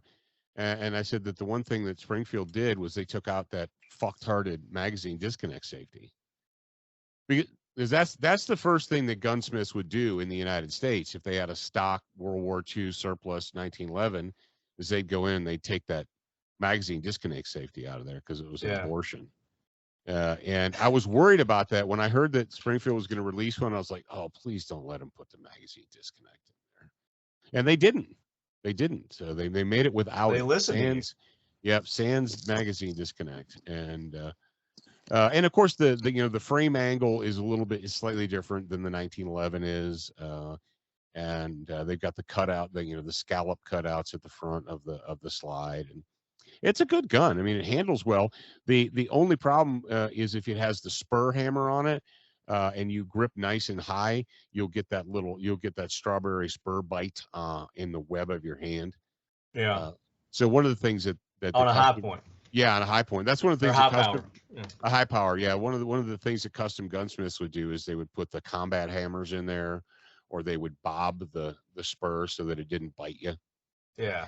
But I've got it, and in the Springfield one has the combat hammer. It doesn't have a spur hammer. It has the combat hammer. I gotcha. They got to put their own little twist on it. Yeah, and it has it has an external extractor versus where the 1911 has an internal extractor. And then the original magazines were 13-round magazines, and I believe the factory ones that come with it now are 15s. Okay. So there you go. I'm pretty sure Metcar's making them. A little history on the high power here on the Talking Lead AK Corner. You never know what you're going to get. There you go, man. You get a little bit of everything. I love it. But we got Joe Moe with Aklys Defense joining us now. Joe, yeah, welcome in. Joe. What's up, guys? man? Hey, how's the audio sound? Is it okay? It sounds like it sounds like you're on a phone, but okay. Yeah. Well, I've got the earphones in with the little microphone to try and good. make it as best as possible. No, you're coming in good. We're glad you could join us. Sorry for the gremlins that you're having at your house, buddy. Oh, that's all right. It's probably the third time this year we've had somebody come out and fix something, but I think it's finally bitten the dust. It's going around. Well, we're gonna upgrade, get a bigger unit, and drop AC into the garage too. Oh, there you go. So, nice AC garage. Yeah. If you didn't live in a swamp, you wouldn't have that problem. No. So, Joe, how are things at Aklys? Pretty good. We're busy. We've definitely seen a softening of the gun sales, just due to kind of economic stuff. But suppressors, on the other hand, are still rocking and rolling. Everybody's excited about the new E-Forms process. The Saber 360, it's one of our newest can. It's selling great, and it's actually probably one of the best AK cans out there. But that's our #1 product right now, so we are definitely rocking and rolling. Got one of your cans right there. Yep. You see? Looks like the Aklys. It's I think it's our big boy. It's the Orion or something. Oh, the Orion. That's one of the welded cans. That can is probably the heaviest built, heaviest duty 30 caliber can that's on the market. Pretty sturdy. It's a belt fed can. Okay. Yeah. I've got it on a 7.62 right there. That's 7.62 AR. That's a good can. The Aklys, we replaced that one with our Aklys, which is a user serviceable system now. Yeah, that's what I heard. So that's gonna be exciting. Might need to be doing some upgrading. You never know. You never know. I got a few guns that need one. So let's jump back on our folders, and let's get some Joe Moe input. Yeah, Joe, how do you feel folders. about AK folders? I like AK folders. I mean, they've been on AKs for a very long time. Yeah, almost since the beginning. East German wire folders, I guess the AK-74 folders were a lot later kind of addition. But I'm a big fan. I really like the Romanian / German / all the other manufacturers that made the little wire folder. Super simple. You can drop it on a fixed stock gun. And then a more modern variation of the kind of the similar concept is the Magpul Zukov. I think they did a really good job with that stock. But absolutely, I think AK should have this one. Yep, that one right there. Okay. Really, really well done. Joe, are you left-handed? I am not. I'm right-handed. You're right-handed. All right, because Yeah. I've heard that left-handed people don't like the Zukov. I have a friend who's a lefty, and he's like, I hate that thing. And I was like, is that a left-handed thing? Well, I mean, it's a left side folder, so I mean, they kept with the left side folder of pretty much all the other AK platforms. Yeah. So let's talk about we that. used to do- Left we versus used to- right. Yeah. Well, if you notice where your charging handle is, Mm-hmm. a right side folder poses some significant challenges. Right. So when we were doing a lot of the conversions, we would get a lot of people that want a right side folder, which it has some benefits. One is it's not big and lumpy if you're going to have it slung up across chest. But it gets in the way of the charging handle, and you kind of have to have a little bit of dive to it. So we had I guess kind of a technique to reprofile the ace side folder hinges to sling them over to the right side where it would just dip below the charging handle, so it would be enough to shoot. Kind of goes down a little bit like that. Yep. Yeah, I wish I had my freaking wire folder I think handy. I'm trying to. I never fold it up on because I've got one of the Aklys defense guns. Mm-hmm. Yep. And I've got the SIG style hinge on it. That's a left folder. It folds left. You got this one? No, that's the same hinge, but I've got Brian's razor strut on it. Yeah, this one goes slick. This one goes to the left. That would be to the right, right? Right. Or yeah. Yeah. Does that clear the charging handle? No, it's on the other side. What? Folds to the other side. What kind of craziness you got going on there? You have an ambi. See? You got a left side charging handle AK right there. Hold on, no, wait. No, it's a right side. His camera's. Oh, okay, yeah. You're. That one got me for a You're second. doing the mirror image thing there. Yeah, we're looking at a mirror image, Marty. Okay, but that's why. It folds the opposite side of your charging handle. Yeah. There you go. So yeah, that's what most AKs are, left folders. Which makes sense to me that it would fold that way. Because a lot of it in response to the charging handle on the right hand side, you got to dive that stock down. You got to have that calm, a dropping calm to get it to clear, so you can still shoot it with the folder in place. Now, would another reason that you wouldn't want it to go to the left is the optic? If you've got a side mounted optic rail. Yeah. Well, yeah, because all the side folders you can't fold. All the factory side folders, the commie style side folders, you can't actually have the optics rail. You can't have an optics mounted to it and fold it at the same time. Yeah. Yeah. That would be the VZ58 is actually a right folder. It is, and it dives down. Well, the hinge mechanism is designed to clear. Yeah, because it goes. And that's a top eject gun anyway, and the bolt kind of is angled up. Yeah, it's a little further up too. The bolt handle is kind of angled up. Yeah. Yeah, but there you go. That center picture. I really like the Romanian. The push button. Yeah, we were talking about that earlier. We were talking about how the difference between like the Zastava underfolder, which is the kind of the stamped rectangular, and then the one that comes on the Wasser 10, which is the wire or bar stock one. The underfolder? Yeah, the underfolder. Yep. Man, there's been so many variations of the underfolder, the stamp style, the tubular style, and then the milled tubular style. I think that looks like an aftermarket something or another back there. I don't think that's a factory VZ. No, I was trying to find. No, that's some kind of picture of one. That's an interesting stock. There's underfold. Yeah, right there. There you go. That's see how it dives down like that? Yeah. That's kind of how you have to do an AK with a right side folder, so it dives down below when it's folded forward. It dives below the charging handle. Oh yeah, and yeah, you can shoot that gun with the thing folded, no problem. Yeah, I like those guns. That's the one I have. I have the side folding stock version of the VZ58. VZ58, nice. I do like a side folder or a underfolder. They're not super comfortable, but you can't beat the compactness. And there's a Would bunch you of rather different go variations. under folder than side folder? Depends on what it's for. Side folder for comfort. A poly side folder. An AK-74 with the Russian or Bulgarian poly side folder. It's the most comfortable side folder system you could imagine. Oh yeah, we haven't even Lockup. talked about that. Yeah, the lockup on that is there's nothing more solid. Might even be more solid than the Zukov.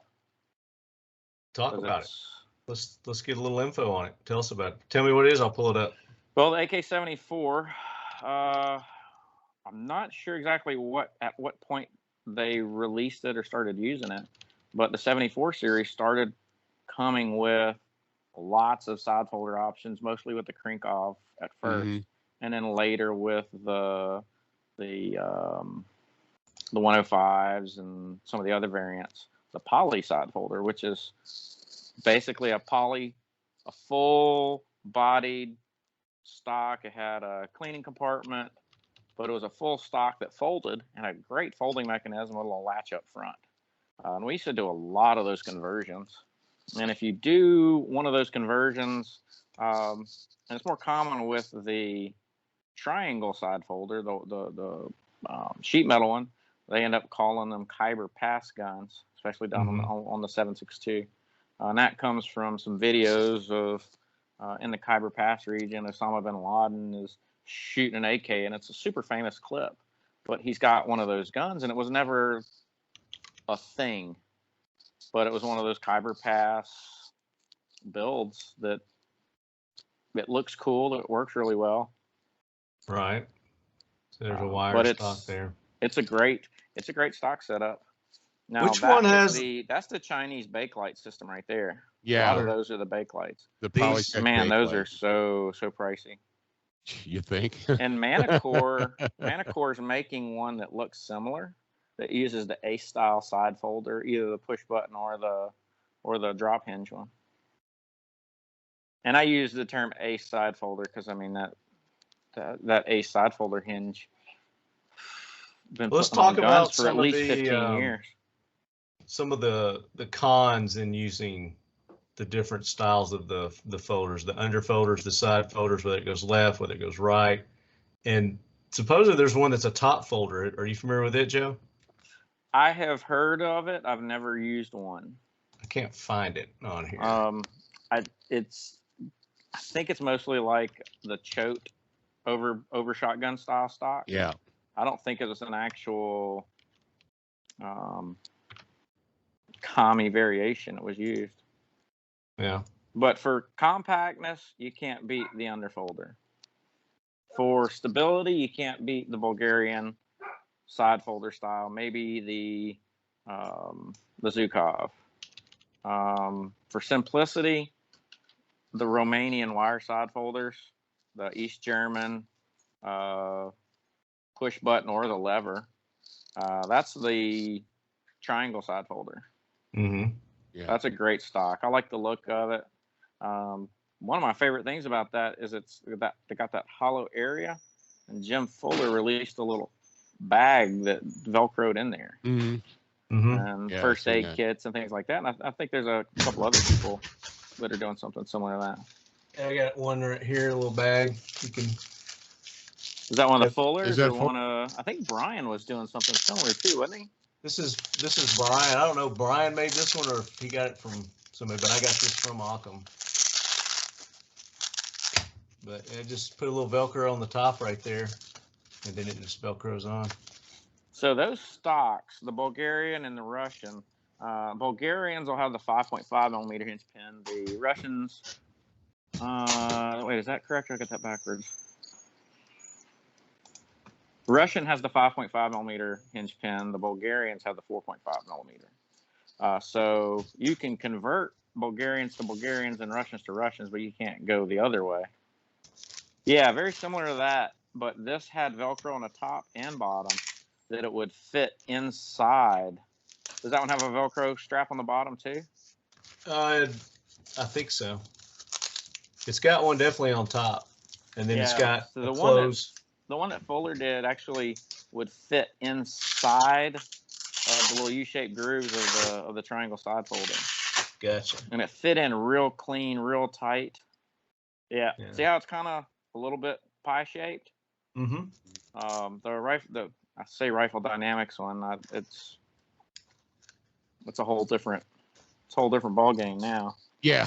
So I'll talk about it in terms of Jim Fuller. With his design, it was very triangular and it fit really, really well in there. But it gave you something soft and warm to put your cheek against. Yeah. And that's a downside of the East German wire side holder, because it's like a 5/16 metal rod. So we all wrap it in paracord. Yeah, we were talking about that. Leather, paracord. You can put some stuff, get styrofoam. Put a little styrofoam thing on there. Start to lose the ability to fold it, though, if you get too thick. Yeah. Yeah. And that's the thing with the folders, too. The comfortability. Sometimes you get sharp edges on those underfolders, too. They're not absolutely riposte, so you can really, cut yourself up on some of those underfolders. The mill, I really like the milled ones. The ones that they look like they're tubular, but they're actually milled out of bar stock. Yeah. Yeah. Paul was just talking about lots of machine work on that. Is that the one that they put on the Wasser underfolder? The new Wasser? Yeah. The new underfolder. The one that they've been bringing the last couple of years. Yeah, it does. Yeah. Yeah. Yeah, I prefer that one the over the squared up one. Yeah. And then again, our underfolder, we have an AK called Old Faithful. It's had, I want to say, 2 receivers, and it's been re-riveted probably 3 times. But it has hundreds of thousands of rounds full auto. But it still has the original stock, because it's not the original underfolder. The original underfolder on that variant only had the pins on one side, whereas this one has the lock pins on both sides. So it has a lot more stability on it. Do you have a picture of that on your website? I don't. It's but if you've ever been to our machine gun shoots, Old Faithful's pretty much been at every one of them for at least the last 15 years. Yeah, I was going to try to pull up a picture of it for our viewing audience. We record the video now, Joe. So that's you record it. Is it? Do y'all put it out anywhere? Yeah, I put it out on you. That's why I wanted you to turn. He puts it on his own. He puts it on his OnlyFans channel. Damn it, Joe. Sorry, man. Hadn't seen you in forever. Well, I was actually described this week as the gentleman with the distinguished jawline. I thought that was kind of funny. It was left on a post-it note of customer left the description of the guy he was talking to. Chiseled. The distinguished jawline. I'm like, okay. All right, there you go, man. There you go. So when we're getting into the folders, and I guess there's certain AKs maybe you can't do certain things with, you're talking maybe some of the Bulgarians or something, specific parts won't fit on certain ones. I guess that would be just depend on your trunnion, I guess, your trunnion and what you're dealing with. Yeah. Well, as all things AK, there's cutting and riveting and often welding and things on those retrofits. So even the Galil style, and that brings in a whole nother ball game. Yeah, we didn't talk about the Galil style side folder. I really like that side folder. Oh yeah, that's rock solid. Yeah, you could beat a mother lover over the head with a Galil. We've done, and I'm actually working on a pair right now. It's been kind of a long-term personal project. I've got 2 of the Norinco Hunters, the 7.62x39. They use the steel milled receivers that have that angled front end, so you can do a bunch of Galil conversion parts on it, and you can get a very Galil-looking rifle, except for the side folder.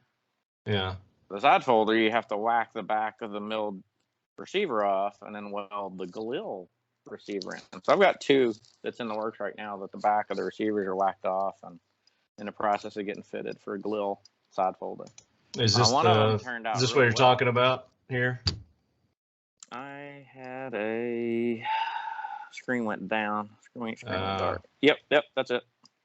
Yeah, I shot And that this weekend actually. A buddy of mine just bought one of these from, I think Atlantic maybe, but he brought it out. It's milled. It's a milled Galil, and then it had that folder on it. It's pretty I nice. believe all the Galils will be milled. I'm not aware of any sheet metal. I think, yeah. But you see that abrupt angle cut up front?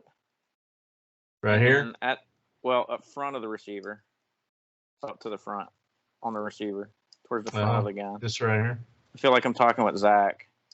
We talk about the front of the suppressor versus the back of the suppressor. So we've had to like come to terms that the entrance side of the suppressor and the exit side of the suppressor. Entrance and exit. There you go.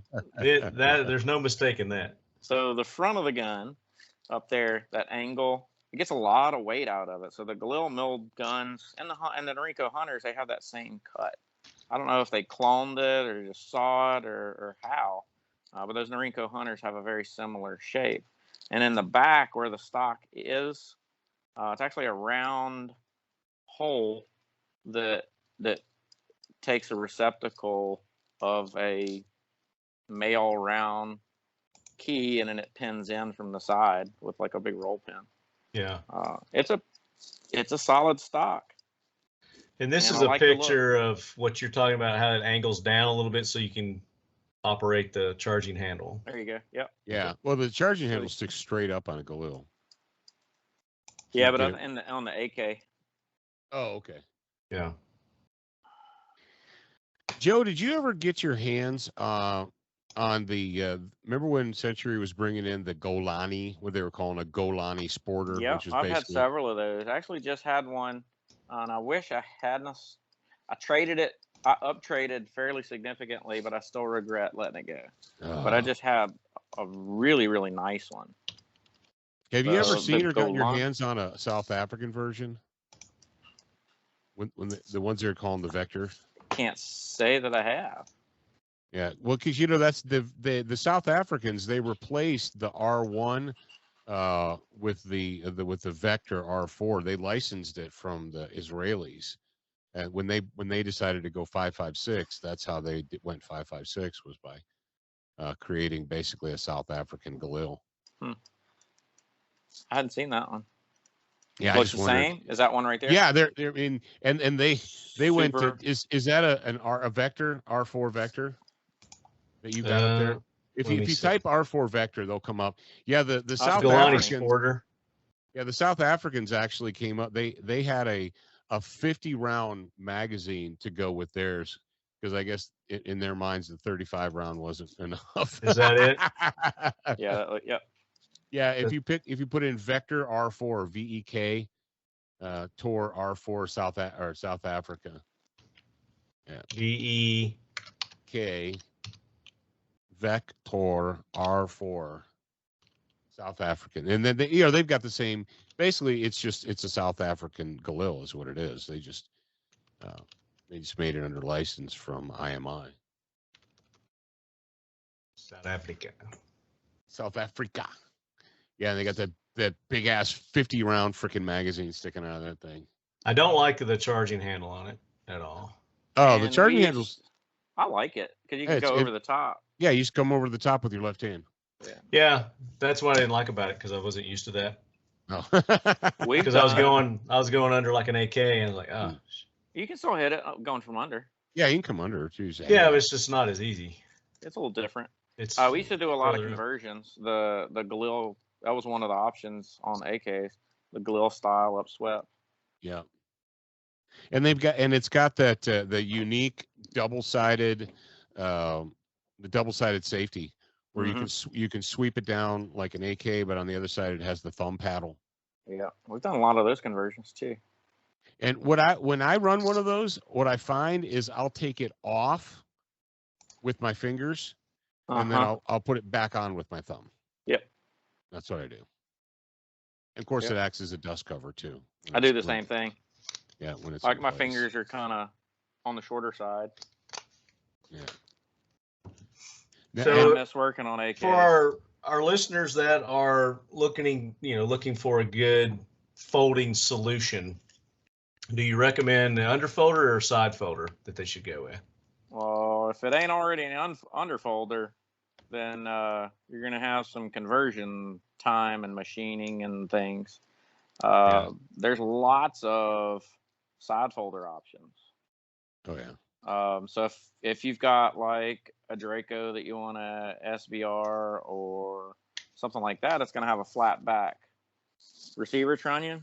I mean, the sky's the limit. I mean, you can tap and put a piece of pick rail on there. You can put a pig nose. You can put an ace folder. You can pull that out and put a regular tang. I'm not sure why you'd want to do that if you already had a flat back. But if it's a fixed folder or a fixed stock that already has the rear style tang, man, the Magpul Zhukov's a hard one to beat, especially for the price. What about the the Romanian wire folders? Those damn things are going from $150 and up. Jeez. What about doing a 1913 rear trunnion?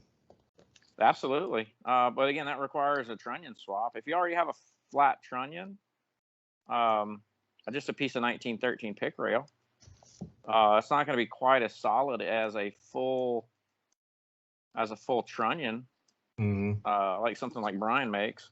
That's a solid trunnion piece. Yeah, his is a 1913 on this one,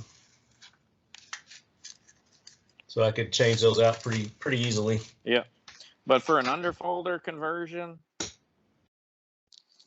that's a lot of work, a fairly significant amount of work, unless you happen to already have the box style rear trunnion. Then it's a little easier, but you're still cutting and drilling. So you guys were talking as far as the underfolders go. You like more the milled ones, more comfortable, more solid. More comfortable, yes. Absolutely. The sheet metal ones, again, lower profile though. Yeah, if you're dropping an underfolder in a tennis racket bag, I mean, an underfolder is the way to go. Yeah. Oh, definitely. The 20-round Hungarian mag, an underfolder, sling that over your shoulder, and it looks just like you're walking to a tennis match.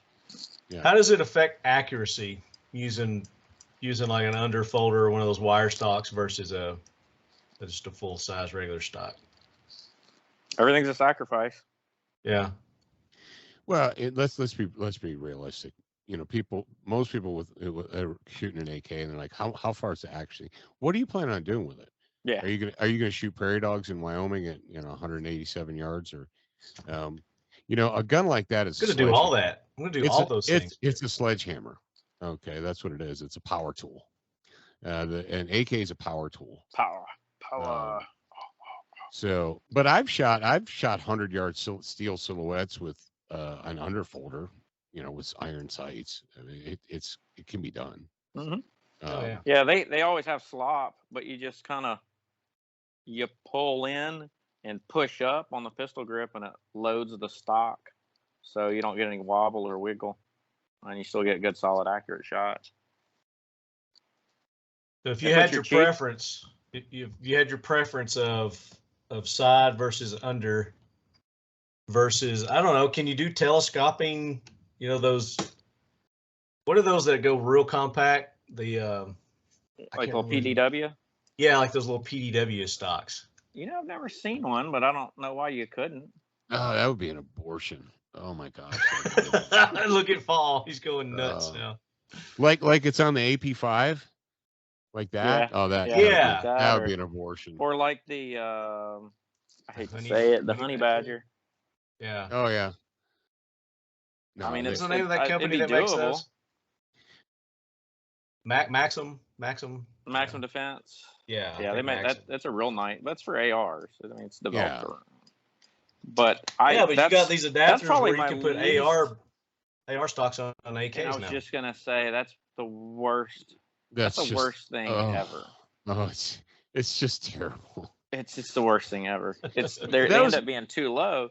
Except for, again, I hate to keep going back to Jim, but Jim Fuller made a AR2 trunnion that actually brought, instead of like the socket that was right square in the back of the receiver, it actually shifted up, and the tube fit over the rear tang of the of the trunnion, so it put you at the right cheek hold height.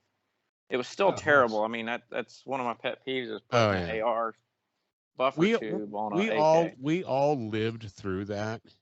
I think we all lived through that back in the mid 2000s. You know, going. We all lived through that. Put AR furniture on everything. Yeah, when we had to put, you know, M4 stocks on shotguns and M4 stocks on AKs and M4 stocks on, I don't know, on our breakfast cereal. I mean, it was everything. And yeah, I think we've learned and lived and learned, and we're beyond that now. You know, I'm really surprised it's taken as long as it did for everybody to start putting Picatinny on the back of the AKs. What are we looking at? I was trying to see my screen there. I just got a notice from Instagram. Your post goes against our community guidelines. Which one? They just jerked a post that I did back in 2020. A 2-year-old post? Oh, you're on their radar now, man. A 2-year-old post, December 8th, 2020. Your TLBFT47 hashtag. Right? Like, we're gonna get like you, that, buddy. That doesn't even stand for, I mean, how can they get anything derogatory out of that? TLBFT47. It's Karen's. Wait, that's what it got pulled for? No, this says sale of illegal or regulated goods guidelines. So I reposted. We just submit that, hey, we're a licensed dealer. Here's our license. Fuck off. And usually about an hour later, like, oh, sorry, we got this one wrong. But this is this is a post from 2020, and they're just now. We get it. I get it all the time. Oh, the harassment from these people never ends. It'll still be shadow. It's still shadow bans. Oh yeah, those still. Yeah, big time. You have 100,000 followers and 800 people saw a post. You're like, how's that work out? Yeah. Definitely throttled down. So let's go to our questions now. All right, let's do it. Let's do some listener questions. We're going to do some giveaways. We're going to give away a Mission First Tactical AK Corner dump tray.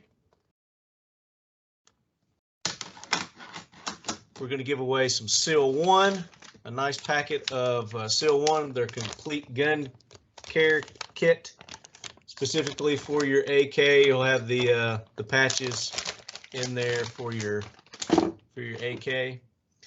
So let's go to that post that I made today. Sorry I didn't get it out sooner, Leadheads. But I was busy. I just got back from stages. Oh, nice. So let's see. FPS Murdoch. Why in the hell is the North Korean Type 88-2 AK-74 variant designed to fold over the top of the upper receiver? So I guess that's the one that let's check I was that trying out. to remember. Yeah, I couldn't remember. North Korean Type 88-2. Let me look that up.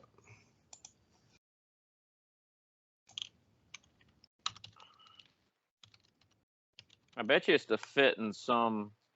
Well, North Koreans are little bitty people too. Yeah, they're tiny folks. But I'm betting it's to fold and fit into some certain thing.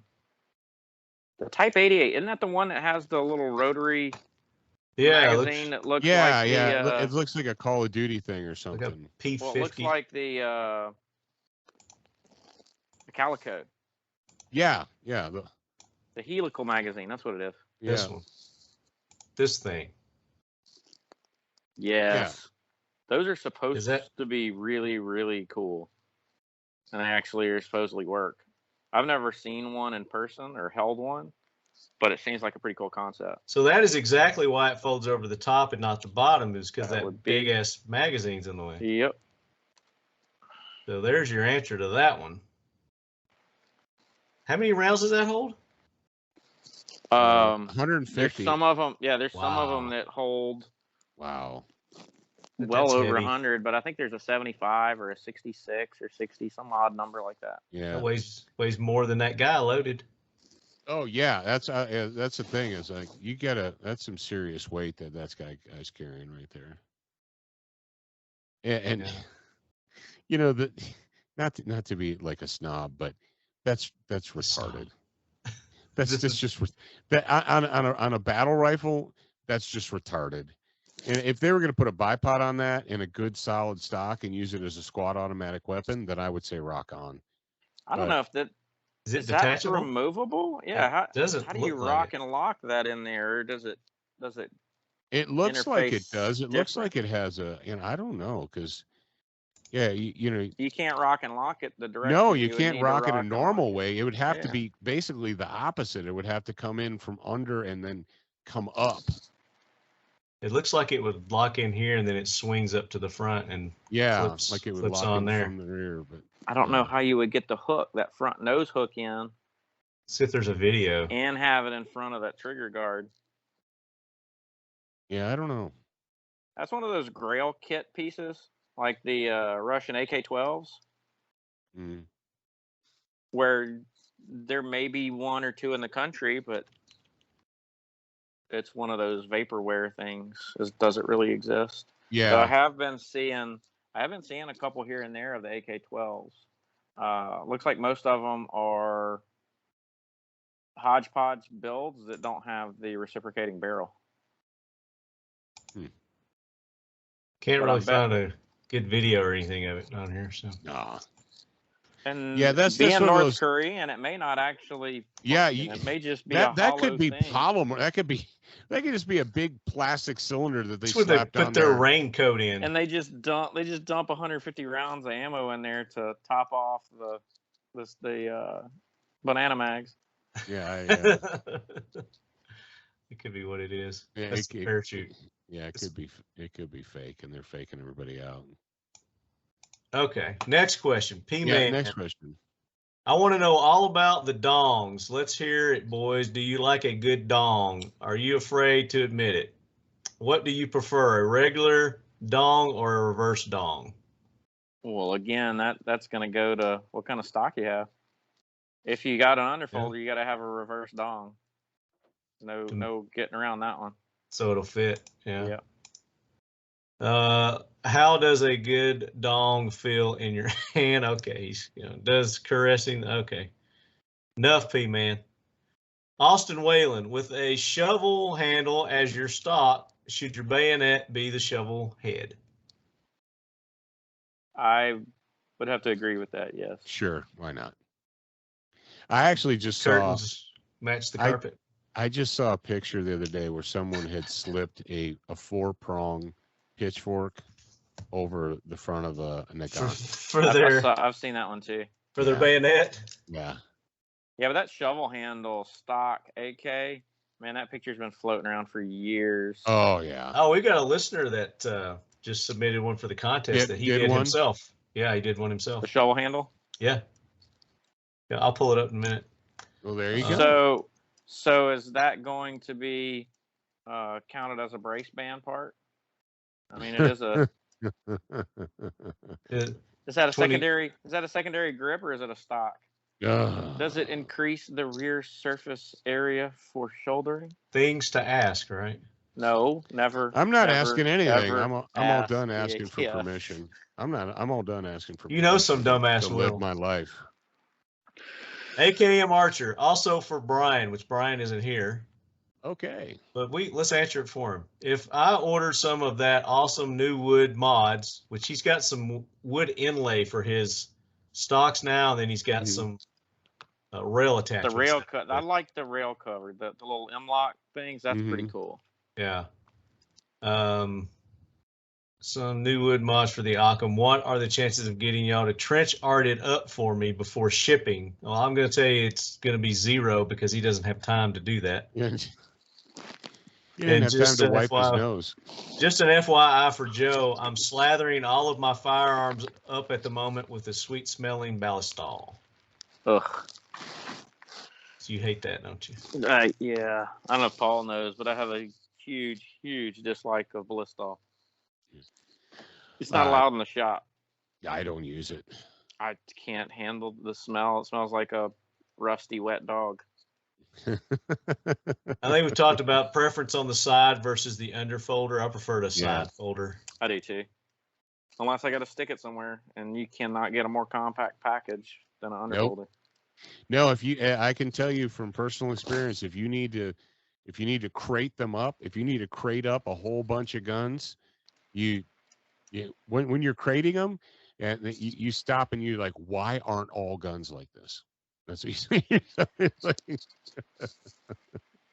Let's see. Favorite Why aren't- handguards? What's your Why favorite aren't all handguard? guns like AKs?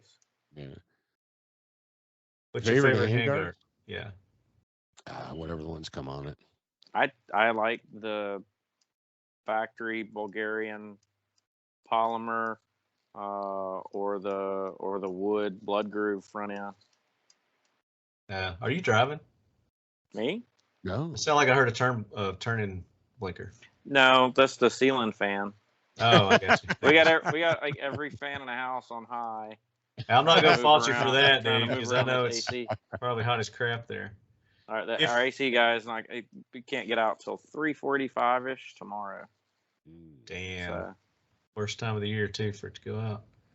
John this is- Adams III says, if your Romanian underfolder dong is bent the wrong way, should you seek out a qualified expert? Okay. That means it's for a side folder. Right. Then you need to do the side folder. That's a Doc Roman- Dow or Doc Dow 64. Besides Zenico, who makes the best handguard and dust covers? Says Brian loved the new wood mods. Another thumbs up for the wood mods. Man, the Zenico stuff, it requires some fitting. I've not seen one of those drop in that didn't have either wobble or no drop in and had to have removal of some sort. But that again is AK. Let me just pull up so people, our viewing audience, will know what we're talking about here.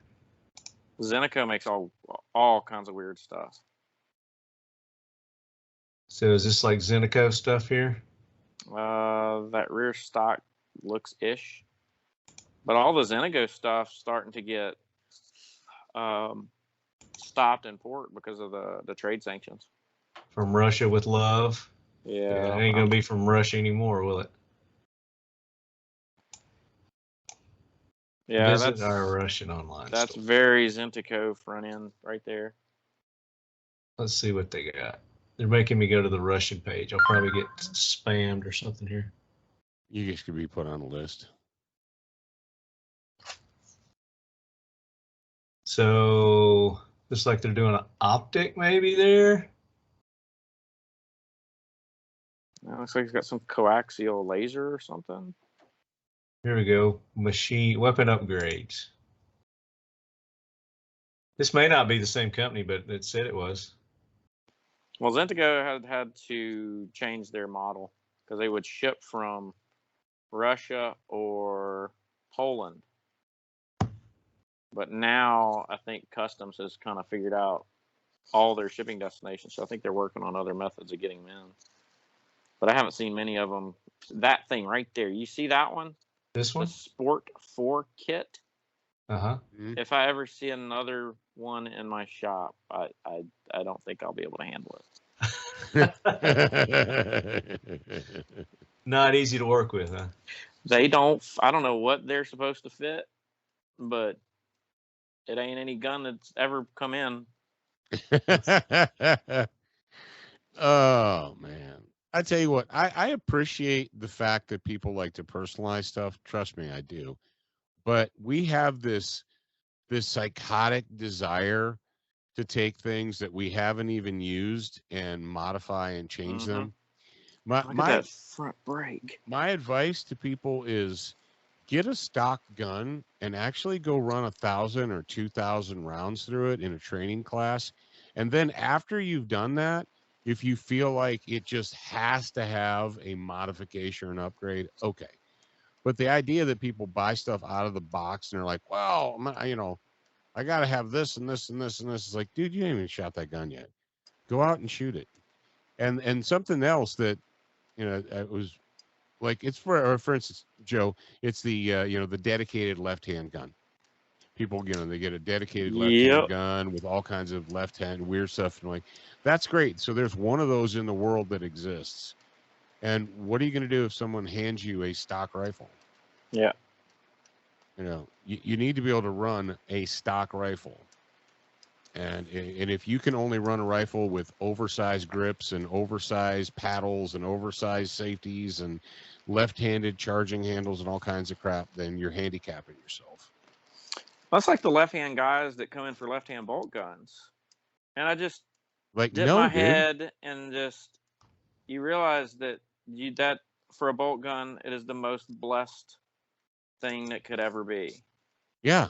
The bolt is on the side that you're going to run it. Yeah, that's congratulations. You're actually doing better. Yeah. Yeah, we had a guy. Quick story, Marty. If you have time for a quick story, I would have one.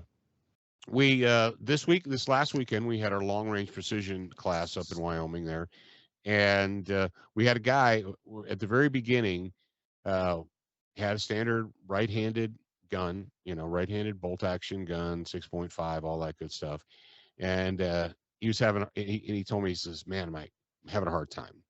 He says, "My shoulders are aching and my neck is aching," and I'm like, So we took a break after about an hour, and he said, "Well, here's the deal. I'm a left eye dominant shooter."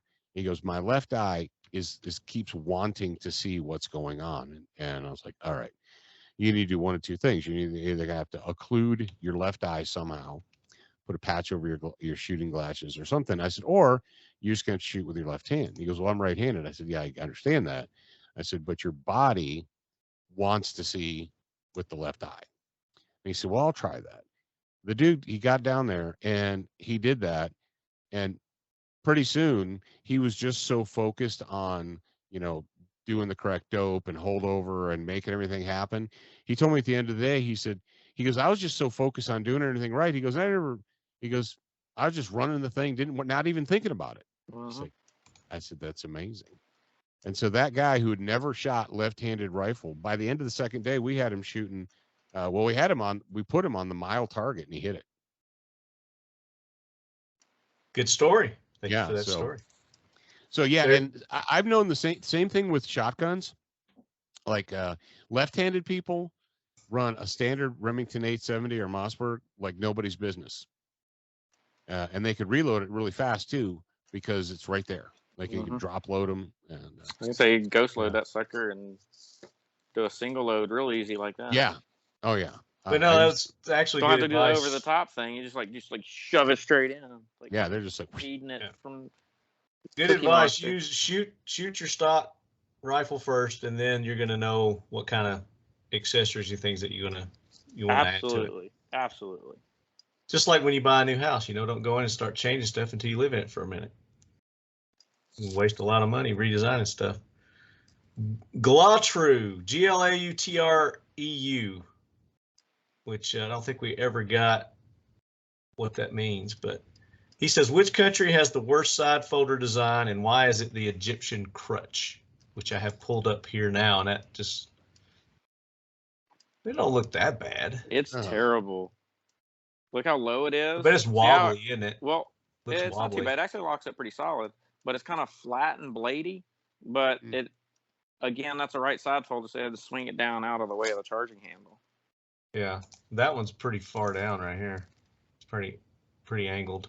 That may be tweaked too. Somebody may have kind of bent it put a little bit of tweakage to it. Back end weight on that. Oh, that does. I'm gonna admit to you. The AMD 65 maybe. I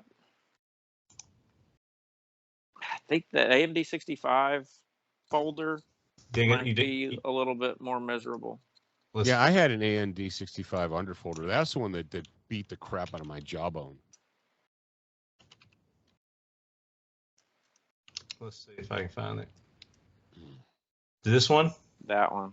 That is the most miserable stock. Yes, that just looks like a piece of wire that they just found. Well, it's not even tall. It's not even the right location to use it for a cheek weld, or you can't even put a chin weld on that thing. The Hungarian AMD 65. Yeah, that is much worse than the crutch. Yeah, I'm going to agree with that. And what's crazy is the lead photo of that is a dude. Do you have that lead photo? Is that a dude or a chick? Oh, that's a chick. Where? Go type into your search engine AMD65, no space, no hyphen, and you're gonna get your top search result will probably be. I don't want porn on here now. No, you retard. AMD65. Okay. With no. That used to be an old AK website, AMD65.com. I wonder if it's still alive. Yeah, there's an image of a woman in a gray helmet with a gray uniform. Did you type in AMD65 with no hyphens or anything? Yeah, right there. AMD65. What are you using as a search engine? DuckDuckGo. Yeah, DuckDuckGo. That's why. But yeah,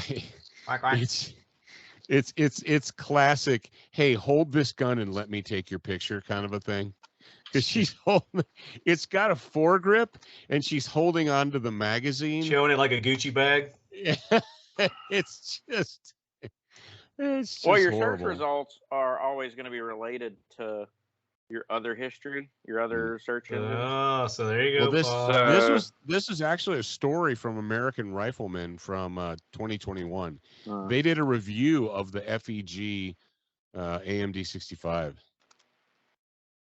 But yeah, I think we kind of answered this one. Oh, I see what it is. Yeah. You see what it is? Yeah. That's a dude. Is that a dude? That's a dude. Yeah, that's a dude. His pronouns are he, him. Wait. So the AMD 65s have an awesome front grip. Yeah. And he's holding the magazine. He's holding the magazine. Yeah. Yeah. I don't know. And oh no! I got it. The caption is an Afghan uniformed police woman practices her marksmanship at the Kabul Military Training Center. Send me that link in the comments, Joe. Oh man. That's funny. Oh, it's wiki. Go to AMD 65 wiki. It's in the wiki. Okay. Oh, and I somehow have navigated to the Cyrillic wiki. Oh, and there's another Afghan policewoman with a super nice foregrip holding onto the magazine. Yeah, that's the one I'm looking at. Yeah, that's it. There's like multiple pictures of Afghan policewomen holding those guns, totally ignoring that thing that sticks out from in the front. It's designed for that. It's like, why would you hold that thing? Why would you hold the AMD the 65? The rear, the pistol grip, like the firing pistol grip. Yeah. Is the same grip. Yeah, they're identical. They just turn around and put up front. Yeah. So yeah, they're just reversed. Billions of those grips around. Yeah. But that's stock. So it's a little push button. Oh, and it folds over, and you would think it'd be really strong because it's a good shear. But I've seen those doesn't look strong just at all. Shear right out. Well, the hinge mechanism itself. Oh, yeah, I'm gonna agree. That's gonna be the worst. It's stock. Absolutely yes. It's the worst stock. It's just terrible. And you can't hold the gun anywhere except, well, I guess you can hold the magazine. Well, you can't hold that gun anywhere but on those two grips because everything gets so blasted hot. Oh yeah, everything else is metal. Yeah, it's like a waffle iron. That's why they put them there, is because it is like a waffle iron. Yep. So Esom also asked, when it comes to furniture on your AK, do you prefer the classic wood or even polymer design, or do you like the modern railed M-LOK designs such as the ODS Merc or what's on the Gen 2 Galil Ace? I like the more modern stuff myself. Well, everything that Brian personal does use is magic, so we know that. I like personally, aesthetically, I like the original. Whether it's wood or poly. Aesthetically, yes, I like the wood better if I'm hanging it or whatever. But if it's my own personal use and it's my battle gun, then I'm wanting rails and stuff. Yeah, the Merc rail is awesome. I think the biggest positive of the Merc is that over top cover continuous rail. So you can put a solid good magnified optic. Yeah, like this. Wait, I need to quit sharing my screen. Unshare your screen. There you go. Yes. Like that. Yes. Is that a rifle? Okay. Yeah, it's full size. It's not a pistol. I got the primary arms ACSS 7.62 by 3.9 1-6 on here. I've got a Vortec Razor on mine. I really like the reticle in this. It's awesome. Yeah, the ACS program is pretty cool. Some of them get a little bit much. Yeah. They're a little busy. Oh, you think? We had a guy. Busy. We had a guy show up at our long range class with one of those, and he was having a. We were trying to hold wind, right? Because believe it or not, it's windy in Wyoming. Yeah. And so it's got wind. As soon as we got to 300, I'm like, you guys need to start calling wind and holding wind. And he was having a hell of a time. And I'm like, what is going on? I got down and looked through his scope, and I was like, holy fuck balls. There was no it had the center aiming device was a chevron. Then it had like wings out to the side, but the wings weren't connected, so you couldn't do a standard, like if you dialed to 300 or 400 500 whatever, you couldn't just do a like half mil hold, because there's nothing. You're just holding in outer space. And I was like, oh, holy balls. Come through or not? Let's see what we got. Let's see. Who sold you this thing? Oh, is he gonna try? You're gonna try and get a reticle awesome shot? I'll try. Yeah. Good luck. Does that have the chevron and the broken crosshair and the? This is not working, Marty. No, there it it's is. not gonna work. You don't see it? There, no. Oh, let me turn it on. No. Let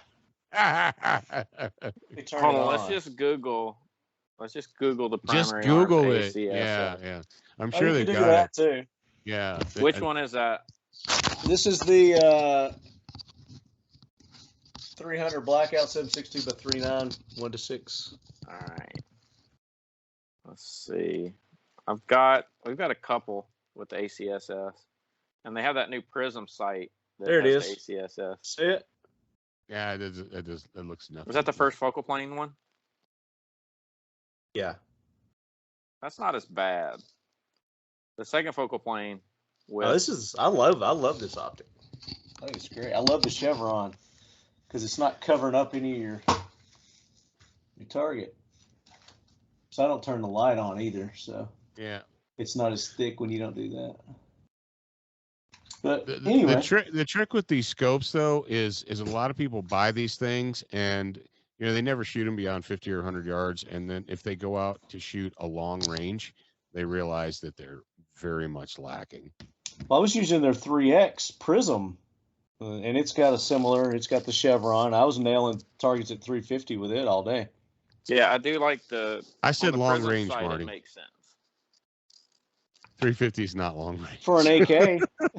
For an AK, it's long range. Well, I mean that's good. That's good. But yeah. Smart ass. That's East Coast long range. West Coast long range starts at 5. Yeah. Well, if I had 5, I probably could have done it. I need to I put an open invitation for you to come out and shoot long range like 10 years ago, and you just haven't taken me up on it, so I don't want to hear it.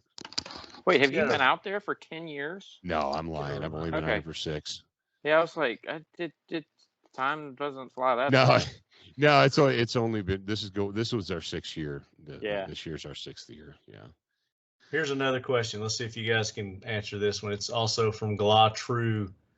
Is a B&T APC-9 style collapsing stock possible for the AK? Again, we already covered that one. We did. The underfolder already makes Everything. the AK quite a bit wider. The design obviously works. Make it happen, Brian. Everything's possible with AK. Just should you? Yeah. Just because you can doesn't mean you should. Which makes people want to do it anyway. I think that's most of our questions. A lot of them we've already covered most of this stuff.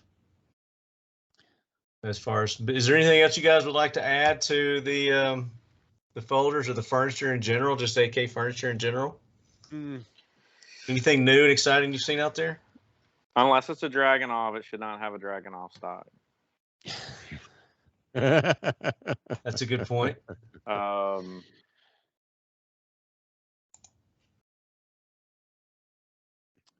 That's. What about optics mounting devices? Have you guys seen anything new and exciting in that area? Everything that is probably just the Merc rail, the Ultimac rail, or like a legit Russian, or the really good 7075 RS Regulate side rail mounts. Anything other than that, like, just don't. Yeah. The problem with AK makers is that they listen to their customers instead of giving their customers what they need. You know, Brian, with that the genius that he came up with that freaking riser, you know, that was and the original. Yeah, the original. The RTS. The originating Occam Defense product. Right. That I got it right here. Yeah. The fact that American AK makers didn't license that from him immediately is retarded. It's literally retarded, because there's absolutely no reason why Century shouldn't be making a gun with that on it. And I like Century, but they totally missed the boat on that. Well, all the companies did. All of them did. Every company did. And it's so simplistic and intelligent, but it needs to come from the factory. So it is amazing to me, and I'm glad Brian is doing really well with what he's doing. But it is amazing to me that AK manufacturers, whether it's AK USA or Century or whomever, did not license that from Brian and make that standard on their factory guns is ridiculous. It's ridiculous. It just shows a tremendous amount of short-sightedness on their part. It's just that little piece right there. The rear sight tower. Yeah, the rear sight tower. One of the impending dooms, though, right now for the AK platform. So the ATF was supposed to announce the brace points system, the final ruling, at the end of July. I think they foregoed that because the assault weapons ban is so close. I think they were waiting to see if that goes through. But one of the significant points increases is, does the thing that's being called a brace on, is it required for the gun to operate? On an AR, yes. AKs, no. So that's going to be a significant little problem there. Well, can I say something to the Talking Lead audience? Why wouldn't you? All right, Talking Lead audience, listen up. You need to look. You need to find sometime in the next hour or so. Find a mirror and look in that mirror and say to that mirror, say, "I am a slave," or "I am a free man," and you need to mean it, because depending on what you say to the mirror is going to depend on your future and the future of this nation. The ATF is a bureaucracy. They're not a legislative branch. Nope. They can't create law. The fact that we've allowed a rogue, out of control bureaucracy to just create law, and not only create law, but just to do it arbitrarily. That's like, oh yeah, we said that was okay, but we changed our mind because we sent our agents out into a school to kill people, so we're going to change our mind. No, that's not a representative republic. You need to find a mirror, look into it, and you need to say the words, "I am a slave," or you need to say the words, "I am a free man," and you need to believe those, and you need to act accordingly. And the idea that this rogue bureaucracy can just arbitrarily decide to change our lives, that we have to live our lives based on what some Washington bureaucracy comes up with. They wake up in the morning like, "Hey, how are we going to fuck with them today? I don't know, but I bet we can do it." That's not a republic. That's not a representative republic. That's not the country that we were designed to be. And the reason that they get away with it is because we allow them to. Yep, 100%. So I don't know about you guys, but I'm old, and I've dodged the Reaper a couple of times now, and I'm all done waking up. And I never did, but I never did wake up and wonder, what do I have permission to do today? Yeah. And if you wake up wondering, what do I have permission to do today? You're a slave. Yeah. And if you look at guns as toys that you use to play games, well, those toys are going to be taken away from you. But if you look at a gun as an instrument of liberty and you say, no, that's an instrument of liberty, and without it, I don't have it, then it's a different mindset. And I'm all done. I'm off my I like it. I like it. Words to live by, leadheads. Definitely. And you got to start now. You got to start local. You got to start with your local representatives and politicians and inundate them, and then work your way up. Tell them you're not going to put up with it. You know, stop. Show them you're not putting put up with it. Also, stop putting up with it. And you know, and no more deal making. No more.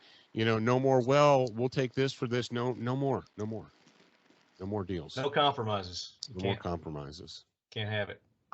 Dude, we've been at this for 2 hours, Marty, and I'm hungry. It's time to eat. We're wrapping it up. We just went through our listener questions. Let's. What 2 questions did you like the best? What questions did you like best? I tell you what, the one that spurred probably the most thought was the AMD 65 one. Okay, let's see who asked that. That spurred a lot of thought. Yeah. That was. I think that was Esom, maybe. Let's see. They're jumping up and down, screaming at the radio right now, like, "Hey, I said it." I think that was just Joe. No. Somebody brought it up. Somebody had AMD. No, yeah, somebody brought it up. They said with the Egyptian crutch. Oh, the Egyptian crutch. The worst stock. I'm like, no, it is not the worst stock. Yeah, the worst stock is, in fact, Glautreau. Glautreeu. You are the winner of. What do we want to give him? A tray or the Seal 1? I'll let you pick. It's your choice, man. Pick one, Joe. Give him the I Seal like the 1. tray. Give him both. All right, he's gonna get the tray, and then for our Seal 1 CLP, protect your gun, keep it from all those nasty corrosive stuff that can happen to it. Clean, lubed, protect with Seal 1, seal1.com. Use code LEADHEAD, get 25% off, or you participate and be a lucky winner. Like, get free stuff. Let's see. If your Romanian underfolder dong is bent, no, we won't do a dong one. Let's see. How about PPRN? How durable is the Magpul AK folding stock? Did we talk about that? No, but I've not seen one. Well, let me rephrase that. I've not seen one fail, but they do have a tendency of rattling loose if you don't absolutely lock tight the ever-living dog shit out of them. Yeah. But I've not seen the hinge mechanism fail. I've even used them for butt stroking things just to see, and it's pretty solid stock. Let's see. Old weird guys, the furniture is easy to customize as it is on an AR. Sure, yes. How about we pick Pew Pew RN? All right, there you go. Pew Pew RN. He wins the Seal 1. He asked how durable is the Magpul AK folding stock. There you go. Yeah, it's pretty solid. Yeah, and they make a couple of different ones, right? They've got this one, and then they've also got a different one. Really? Don't they? Is this the only folding one they have? I thought they had another one. Don't think there's another one. Yeah. They got a fixed stock one though, right? Yeah. Oh yeah. They got a fixed stock. Maybe that's what I'm thinking of. Well, there you go. That does it for another episode of the Talking Lead AK Corner. Leadheads, appreciate everybody participating. Sorry for the short notice. I mean, we've still got people posting questions on here as we're doing the show, but we'll get you next time. So next AK Corner, we're going to be doing the contest. So this is where you guys have the opportunity between now and the next AK Corner. Actually, the cutoff's going to be September 10th to make your post with any Century Arms firearm. Put it on Instagram. You can put it on Facebook, but make sure you tag Talking Lead. You tag our sponsors. You use the hashtag TLBFT47, and it can be any Century Arms firearm, and you can have other firearms in there as well. And of course, the more of our sponsors and friends of the show that you have in your post as well. So if you got something student of the gun you want to put in there, that would be awesome. You tag Paul. You want to got some Aklys Defense, stuff in there. Tag Aklys Defense. Put that in there. But we're going to be judging that next AK Corner, September 10th, the cutoff. I want to see those entries. Paul, thank you so much for taking the time to be on. Appreciate your knowledge, brother. Couldn't do it without you. Yeah, good talking to you guys. Good talking to you, Joe. Yeah, absolutely. Good talking to you. It's been a while, Paul. Yeah. Joe, maybe we can get you on with a video next time so we can see your big, beautiful face. Anything new and exciting going on at Aklys that you want to make sure the lead heads know? Just our new suppressor technology. We're rocking and rolling with them. Okay. So go check them out, aklysdefense.com, and then Student of the Gun. You guys know where to go find Paul. At studentofthegun.com. You got any new books out, Paul? Are you kidding? I got all kinds of new books out. All right. We need to talk about those. A rifle book out. I got a shotgun book out. I got I've got a precision rifle book out, a pistol book, and a shotgun book, and the instructor manual. Somebody's getting killed over there. That's not here. And then your buddy, the author that we need to have on and talk about his. Oh, Nicholas Orr, man. Nicholas Orr. His pipe hitter books are going crazy. So just check those out. I've got one down and halfway through the second one. So you got to get on that, man. But I got to get going. I'm doing it. So we're all doing it. We're all leaving now. So we're signing off. Lead heads. Go show Paul some love. Go show Aklys. Go show Century. All our sponsors that make this show possible. The AK Corner. I'll be looking for your post. If you have questions, let me know. TalkingLead@gmail.com. Until next week, guys, get in there and be competitive with your post. All right, guys. Thanks, man. Thanks, man. Thanks, fellers. Appreciate it. Joe, we need to get you on and do like an update of Aklys and talk about your stuff. Yeah, absolutely. It's been what too you long. do is do a remote at the shop. I would love to do that. That would be great. Yeah, bring the studio down there. Yeah.